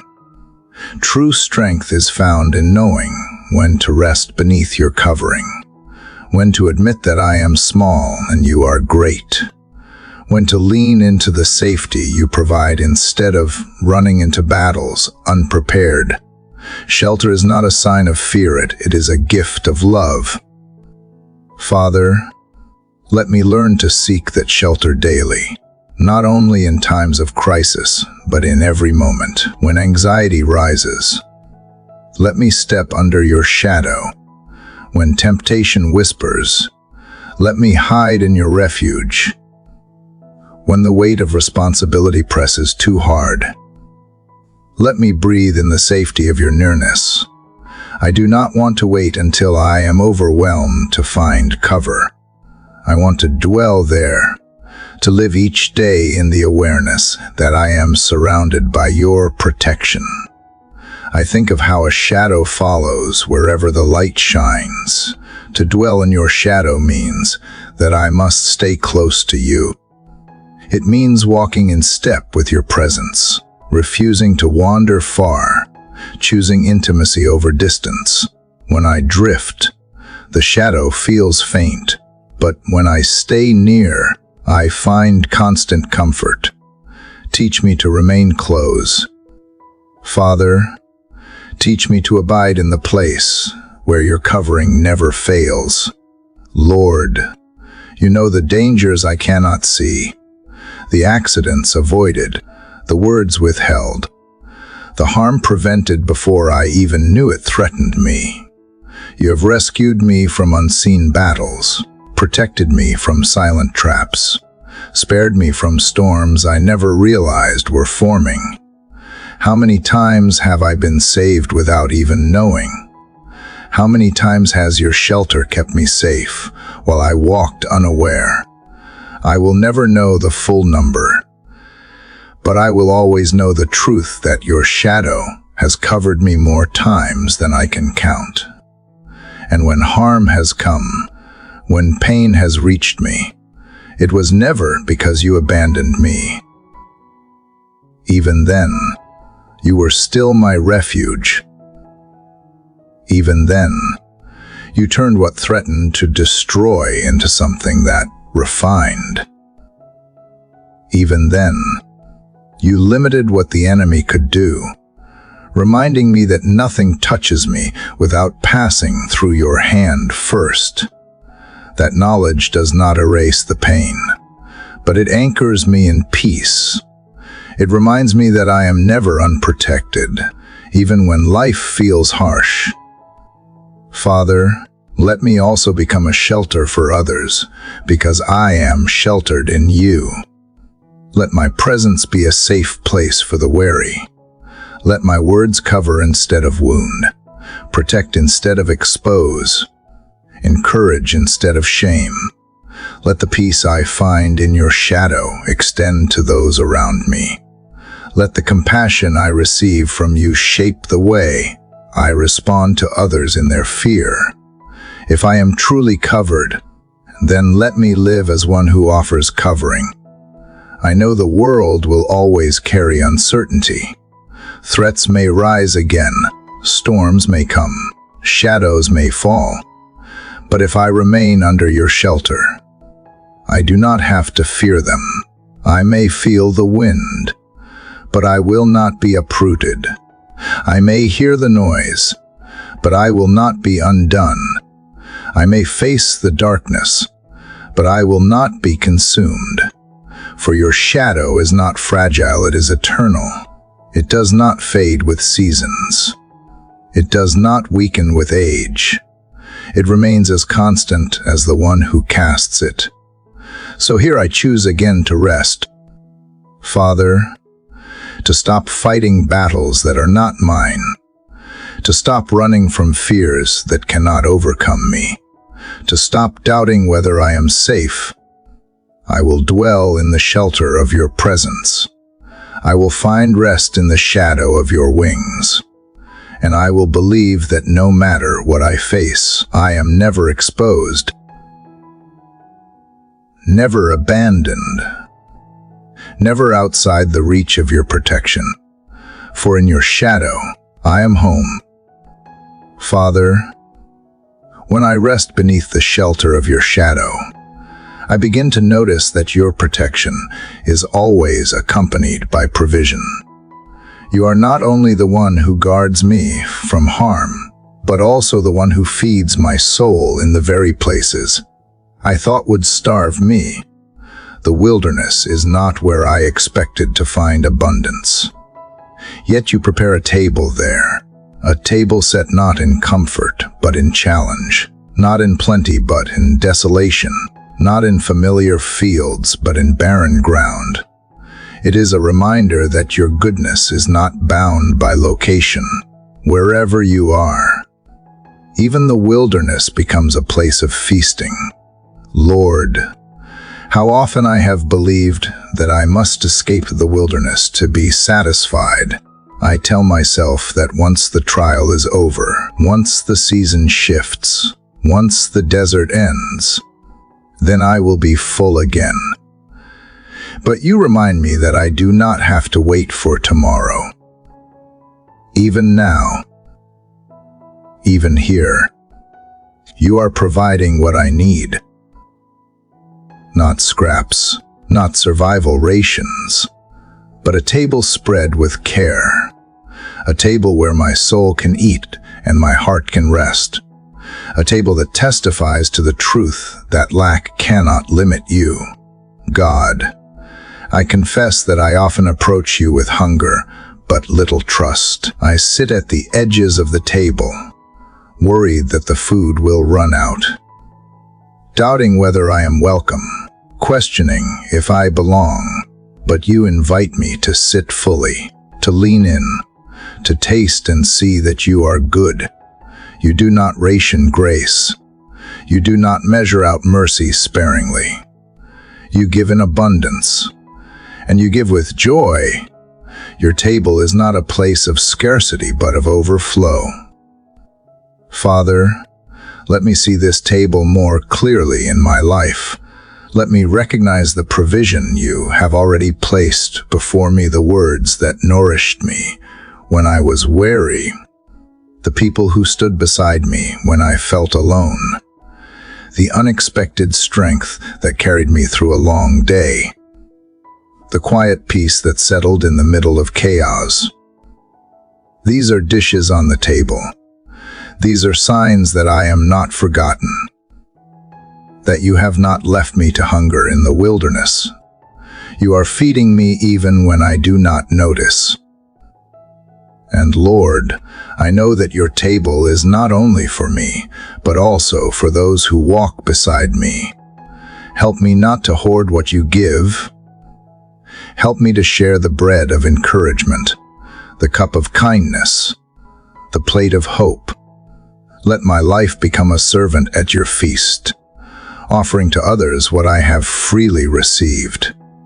The wilderness is less frightening when we sit together at your table, less lonely when we break bread in community, less hopeless when we remember that you are the host, God. There are enemies that try to gather around me even as I sit here. Doubt whispers, I will not have enough. Fear says the provision will end. Shame tells me I do not deserve to sit down. But you spread the table in their presence, as if to declare that none of them have the final word. My hunger will be met, my soul will be filled, my heart will be restored, not because of who I am, but because of who you are, the shepherd who prepares a feast, the king who welcomes me to his table, the Father who delights to provide. Father, I also ask you to change my appetite. Too often I crave what does not satisfy. I hunger for recognition, for control, for comfort that fades quickly. I fill myself with distractions that never truly nourish. But at your table, I find what my soul really needs. Teach me to prefer the bread of truth over the crumbs of lies. Teach me to drink deeply of your spirit instead of chasing after what leaves me thirsty again. Teach me to eat slowly of your presence, to linger over every gift, to savor the grace you serve fresh each morning. I know the wilderness may last longer than I would like. I know there may be days when I wonder if the table is still there. But I trust that you never leave me unfed, even in silence. You are preparing nourishment, even in delay. You are setting the table, even in emptiness. You are the fullness that sustains me. If I have you, then I am not starving. If I am seated at your table, then I lack nothing. So today I choose to sit down. Father, to stop pacing in anxiety, to stop standing at a distance, to stop doubting whether I belong. I choose to rest in the place you have prepared for me, to eat of the peace you offer, to drink of the joy you pour out, to taste of the hope that never runs dry. I choose to see this wilderness not as the end of my story, but as the place where you reveal that your provision knows no limits. And as I eat, I will remember that the table is not temporary. It is a glimpse of the eternal feast you have promised. The banquet where every tear will be wiped away, where every hunger will be satisfied, where every wilderness will be transformed into celebration. Until that day, I will trust you here, in this wilderness, at this table, believing that even now my cup overflows because you are near.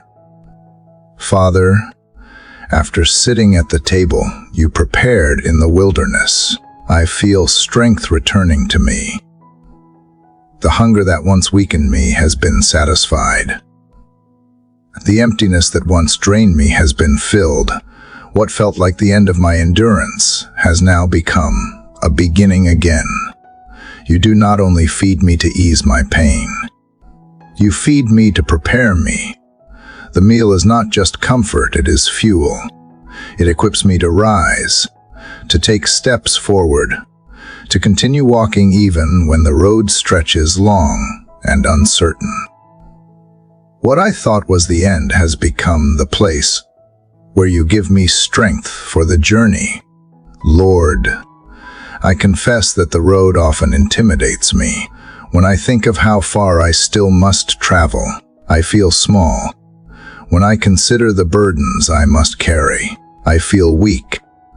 When I remember how many times I have stumbled before, I wonder if I can truly endure.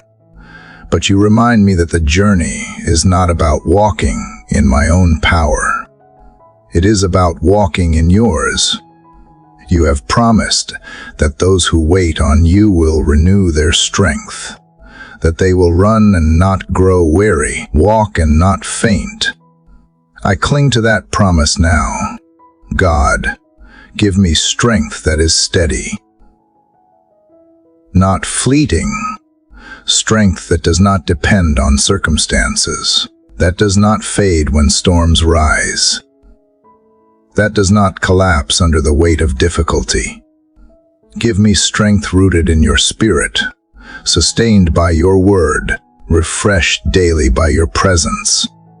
Let it be the kind of strength that grows deeper in weakness, that shines brighter in darkness, that carries me not only through victories, but also through valleys.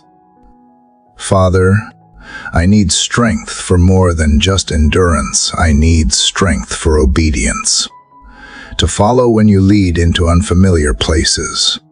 To trust when you ask me to step where I cannot see. To surrender when I want control. To keep believing when answers are delayed. Obedience is not always easy, but it is always worth it. So strengthen my will where it falters, my heart where it fears, my mind where it doubts. Make me resilient, not by hardening me, but by rooting me deeper in you.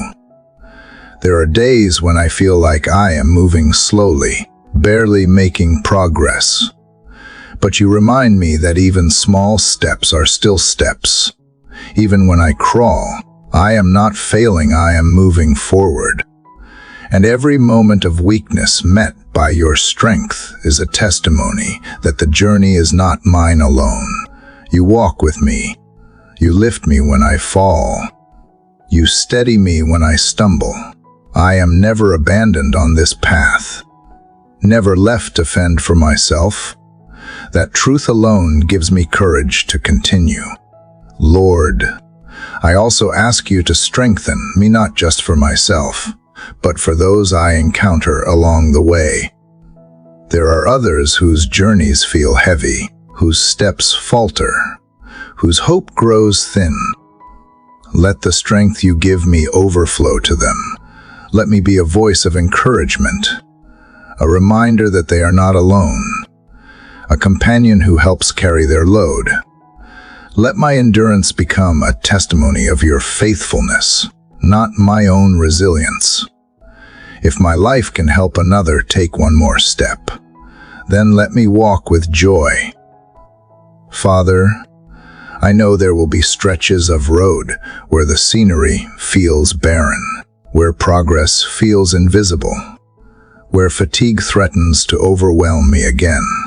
But in those moments, remind me of this day, of this table, of this strength you have poured into me. Remind me that every step brings me closer, that every mile traveled is not wasted, that every moment endured is part of a greater story. Remind me that you are not only at the destination, but also present on the journey itself. Give me strength to keep my eyes lifted when distractions pull me aside, strength to keep my heart tender when cynicism tempts me to grow hard, strength to keep moving when fear tells me to stop, strength to believe that even when I do not see the outcome, you are still guiding me forward, strength to remember that the path is not just about where I end up, but about who I become along the way. Lord, I thank you that strength from you does not always come in the form of power that feels invincible.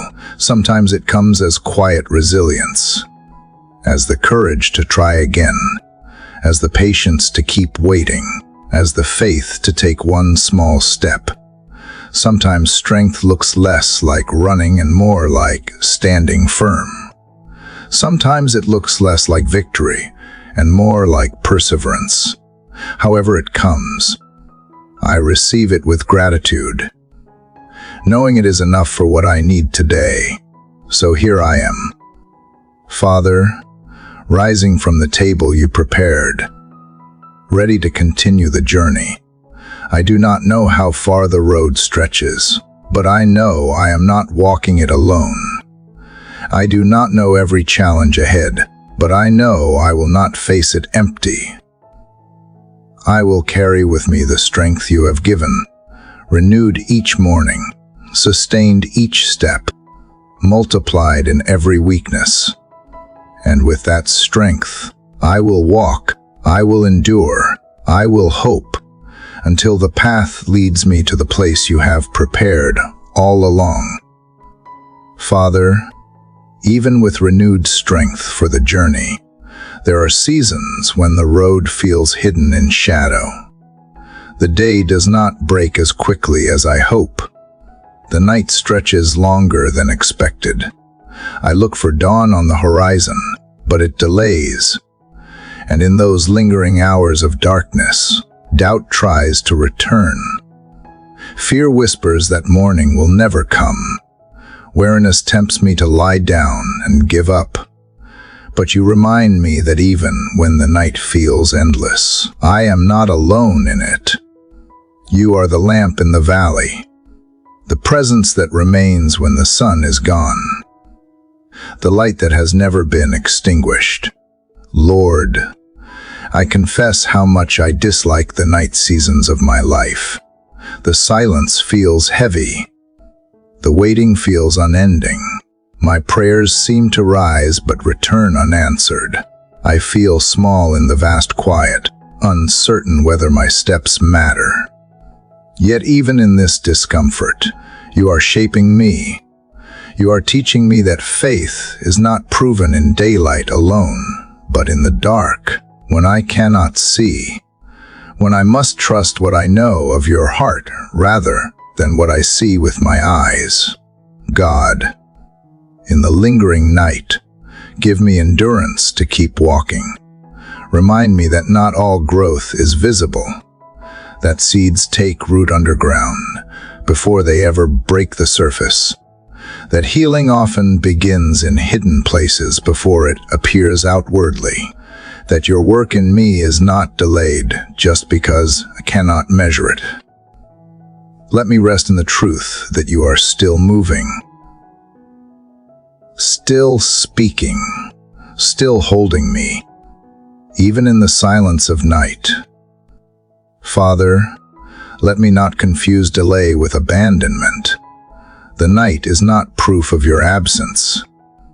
It is often the place where you are nearest, whispering truths I would not hear in the noise of day. Teach me to lean into the quiet, to embrace the stillness, to discover the treasures hidden in darkness. Let me listen more closely, pray more honestly, depend more fully. Let the night become not my enemy but my teacher, the place where faith deepens because sight is gone. When fear rises in the dark, remind me of your promises. Remind me that you are the same yesterday, today, and forever, that the light of morning is certain even when delayed. Remind me that shadows cannot change who you are. Remind me that no night lasts forever, that dawn always comes, that hope is not extinguished simply because I cannot yet see the sunrise. Anchor me in your faithfulness until the light returns. Lord, I ask not only for strength to endure the night, but also for peace within it. Let me find rest even before the dawn breaks. Let me learn to breathe deeply in the quiet, to stop striving for answers, to trust that the one who made the stars is guiding me step by step. I do not need to see the whole path if I am walking with you. A single step lit by your presence is enough for now. God, I also ask that you use me in the lives of others whose nights linger. There are souls around me who feel forgotten, who sit in silence with questions too heavy to carry alone. Let my words bring comfort, my prayers bring hope, my presence bring warmth. Let me sit with them in their night without rushing them toward dawn. Let me remind them gently that they are not abandoned, that the same God who carries me through the dark is carrying them as well. Father, I thank you that even the night has its beauty. The stars shine only when the sky is dark. The quiet reveals sounds I miss in the noise of day. The coolness brings relief after the heat. In the same way, my soul finds treasures in these hours that it would never know otherwise. Compassion deepens. Gratitude sharpens. Faith strengthens. Love becomes more real. The night lingers, but it is not wasted, so I will not despise these hours. Though they are difficult, I will not let fear convince me they are forever. I will not surrender to despair just because dawn delays.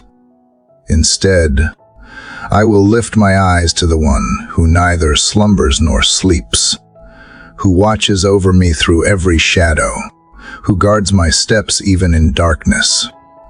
I will choose to believe that light is on its way, even when my eyes cannot yet see the horizon. Lord, if this night must linger, then let me linger with you in it. Let me walk closely. Listen intently. Wait patiently. Let me discover that the gift of the night is not only in the morning it brings, but in the presence who holds me until morning comes, and when the first rays of dawn finally rise, may I carry with me the lessons of the night, the faith that does not depend on sight, the peace that does not depend on circumstance, the hope that does not fade when shadows fall. For even in the longest night, you are here, and that is enough. Father, as the long night begins to fade, I sense something fragile but beautiful taking root within me. It is not a sudden blaze of light, not an instant change, but the gentle beginning of growth. Trust is sprouting like a tender shoot breaking through the soil. It feels delicate, vulnerable to being crushed, and yet it is real. After the silence, after the waiting, after the uncertainty of night, you are cultivating in me a garden of trust, each seed watered by your faithfulness, each root nourished by your presence, each leaf lifted toward the light of hope. This is no wild accident, is the careful work of your hand. Lord, I confess how often I have resisted this process.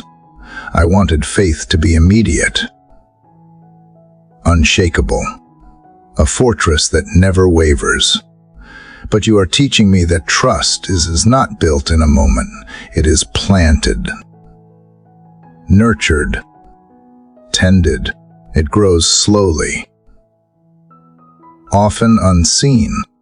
It takes patience and care. It requires the willingness to wait through seasons when nothing appears above the surface. And though it feels small, this growth is sacred, for it carries the promise of fruit yet to come. God, help me to tend this garden well. Let me guard against weeds of doubt that try to choke new life. Let me water it daily with prayer, with gratitude, with remembrance of all you have already done.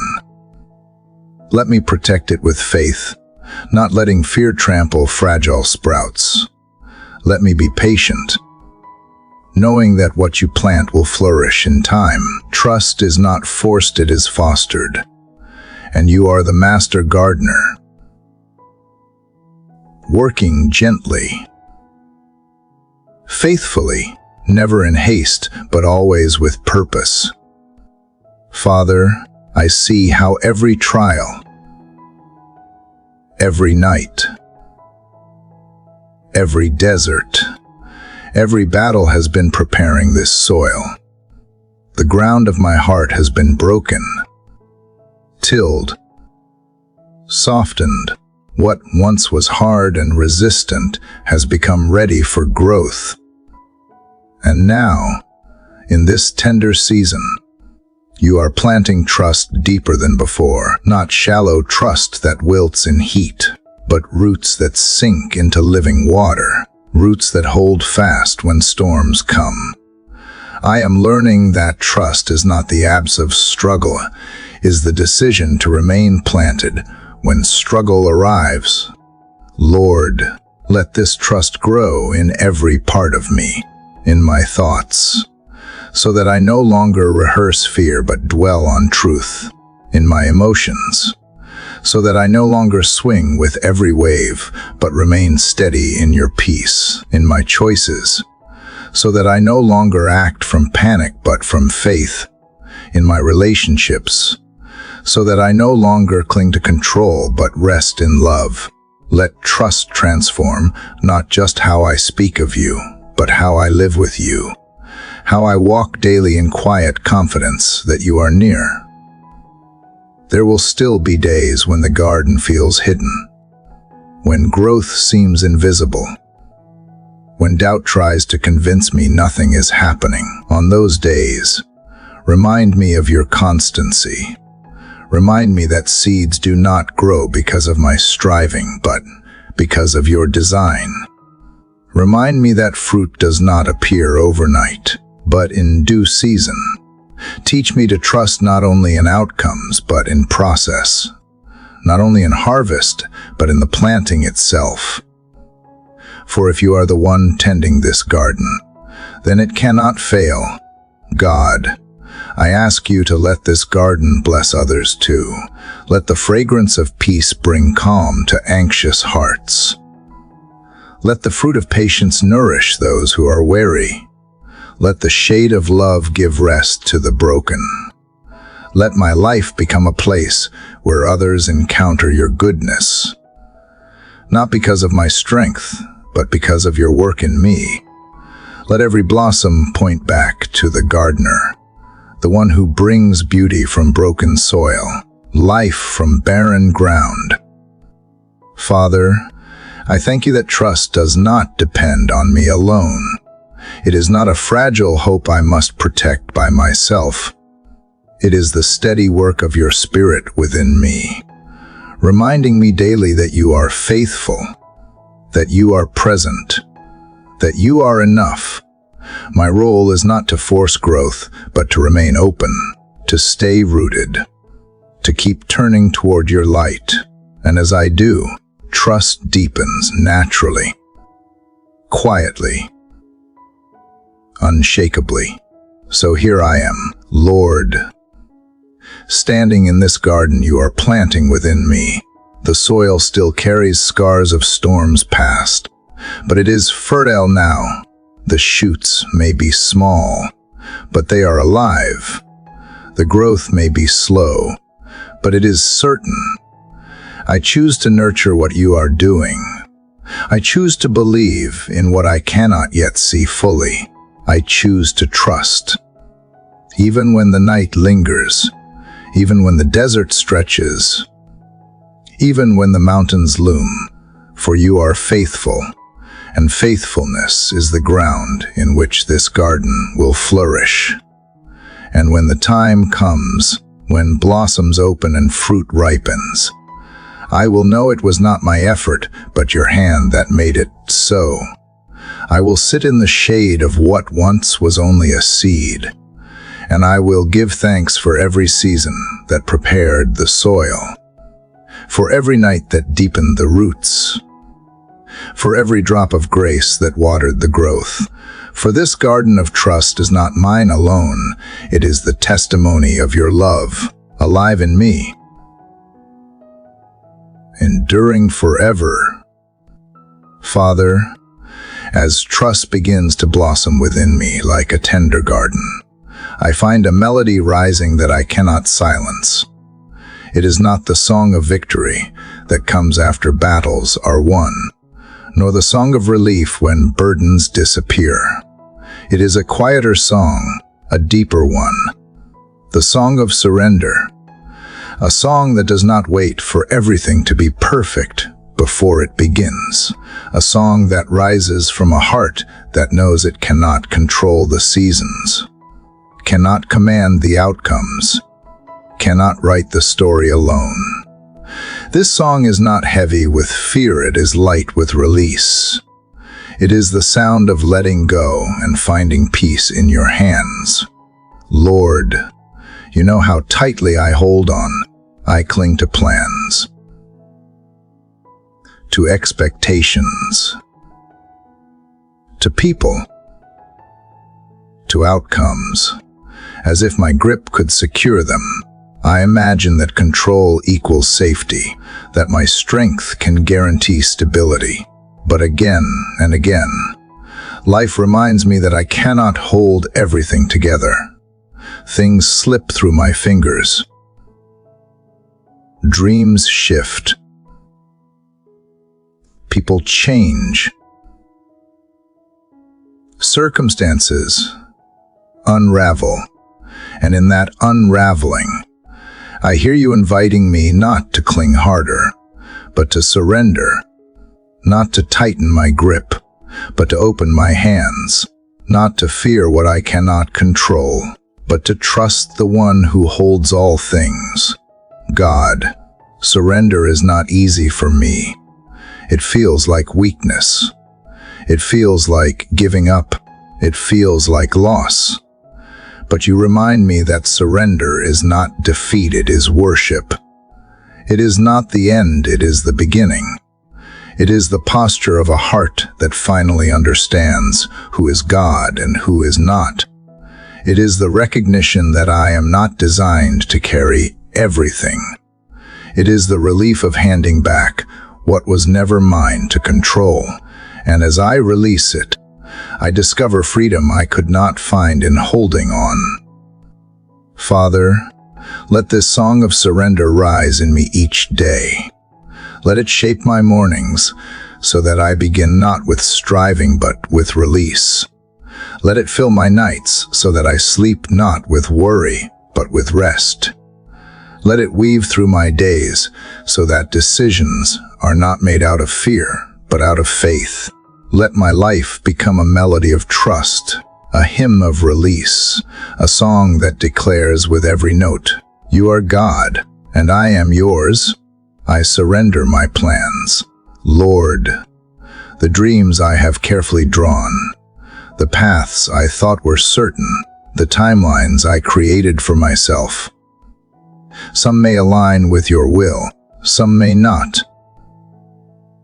Either way, I lay them down. I would rather walk slowly in your purpose than rush ahead in my own. I would rather receive what you give in season than grasp for what is not ready. I would rather live in obedience than chase after outcomes that cannot satisfy. Shape my plans according to yours. Let my ambitions bow before your wisdom. Let my desires yield to your timing. I surrender my fears, the anxieties that rise when I imagine what could go wrong, the doubts that whisper I will not have enough, that I will not be enough, the memories of past failures that try to predict the future. I hand them to you. They are too heavy for me, but not for you. Replace them with peace that does not waver with circumstance, with courage that does not depend on sight, with hope that anchors even in storms. Teach me to sing surrender louder than fear, to let release silence worry, to let trust lead the melody of my soul. I surrender my relationships, the people I love but cannot control, the ones I try to protect from pain. though I cannot shield them from every storm, the ones I long to change, though only you can transform hearts, the ones I fear losing, though they were never mine to hold forever, I entrust them to you, believing that your love is stronger than mine, that your wisdom is deeper than my understanding, that your care never fails. Let me love them freely, without clinging, without fear, without demand, because surrender frees love to be pure. I surrender my failures, the regrets that cling to me, the shame that still whispers, the moments I wish I could rewrite. I release them into the ocean of your mercy, knowing that you do not define me by what I have done, but by who you call me to be. I choose to see myself not through the lens of past mistakes, but through the lens of your forgiveness. I will not chain myself to what you have already broken. I will not carry what you have already lifted. I surrender the past so I can live fully in the present. And Lord, I surrender my future, the days I cannot see, the outcomes I cannot predict, the unknowns that stretch far beyond me. I do not know what tomorrow will bring, but I know who holds tomorrow. I choose to trust that your story is better than mine, that your path is wiser, that your ending is fuller.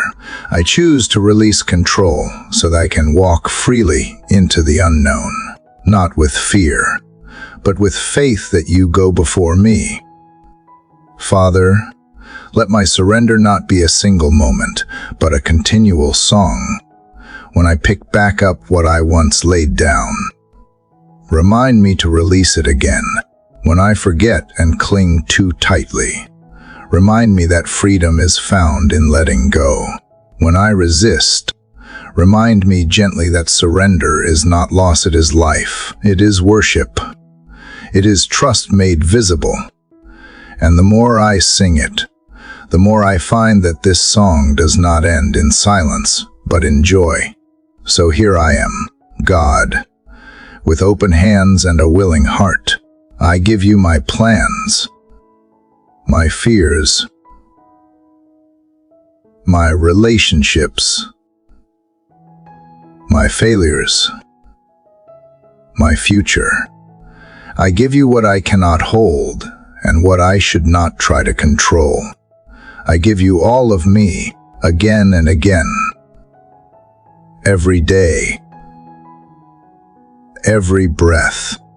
Let this song of surrender rise in me until it becomes the soundtrack of my life, the melody that carries me through every season, the anthem that declares not my will but yours.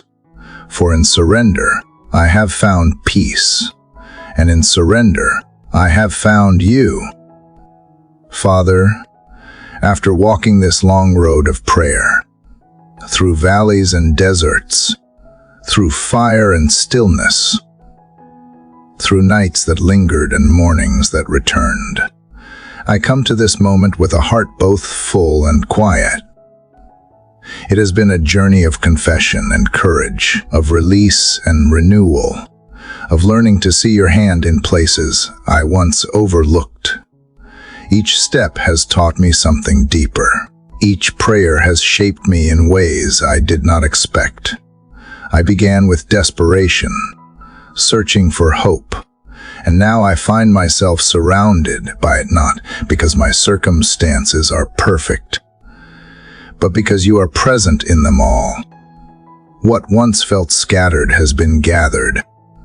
What once felt weak has been strengthened. What once felt empty has been filled. Lord, as this prayer draws to its close, I realize it is not an ending at all. It is a threshold. Prayer is never finished. It continues like breath. It flows with every sunrise and every quiet hour. with every burden carried and every joy celebrated. What has begun here is not confined to words on a page or moments of reflection. It is meant to be lived, to be practiced, to be carried into every ordinary day. You are not only the God of this sacred space, but of every space, every moment, every heartbeat. And that means this conversation will never cease. God, I give thanks for the way you have walked through each chapter. You did not leave me when I faltered.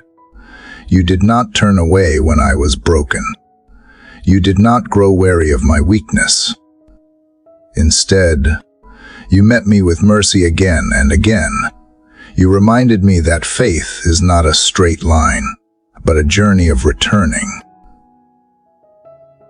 of remembering, of beginning again. You turned valleys into places of strength, deserts into places of refreshment, nights into places of discovery. You have proven yourself faithful, not once, but always. Father, I look back on this path and see the thread of your love weaving through every part. I see the moments where I thought I was lost but was actually being led. I see the trials I wanted to escape, but that became the soil of my growth. I see the wounds I wanted to hide, but that became the places where your healing shone brightest. I see the prayers I thought went unanswered, but that were answered in ways beyond my understanding. And I see that all along, you were shaping me into someone who could trust, surrender, and live in the light of your presence. Lord, I know the journey ahead will still hold challenges. There will be days when fear returns, when doubt whispers, when weakness rises again. But I no longer face them the same way. I do not stand in my own strength. I do not walk in my own wisdom. I do not hope in my own plans.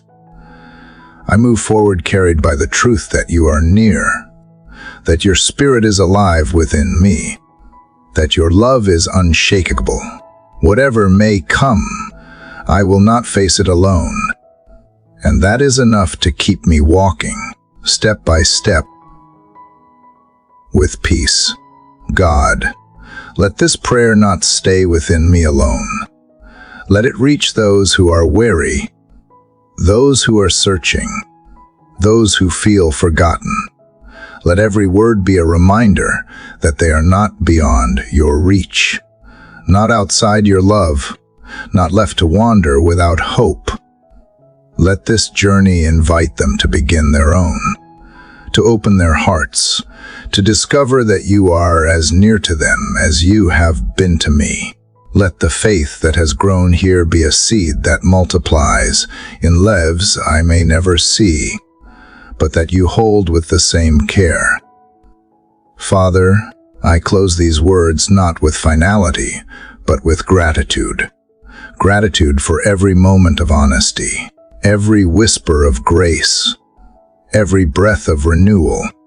Gratitude that you invite me not only to speak but to listen, not only to ask but to receive, not only to hope but to believe. Gratitude that this conversation will continue long after these words end. Because prayer is not bound by time, it is bound by love. And love has no end. To those who have walked this journey with me, thank you for staying until this moment. Thank you for opening your heart to these prayers, for allowing these words to flow into your own story. You are not alone in your struggles, not alone in your hopes, not alone in your faith. We have traveled together, and in that togetherness, we have discovered the God who walks with us all. If these prayers have touched you, if they have lifted you, if they have carried you even a little, Then let us keep carrying one another in faith. I invite you now to share your own prayers, your reflections, your stories of hope and struggle. Write them. Speak them. Offer them. They matter, because your journey matters, your voice matters. And together, as we share, we remind one another that faith is not something we hold alone, but something we build side by side, step by step, prayer by prayer. And I invite you also to stay connected, to continue this journey not just today, but every day. Subscribe to this channel so you do not miss the moments of encouragement yet to come. Share this prayer with someone who may need it. Carry it with you as a reminder that each day begins with the chance to turn toward God again. Let us walk forward with faith that does not end here, but grows stronger as we keep walking. Keep praying. Keep trusting. So now, as this prayer quiets, I leave you with an image. Imagine the horizon after the longest night. The sky begins to soften. The dark gives way to color. The first light of morning brushes the earth with gentle gold. A cool breeze moves across your face, carrying the promise of a new day.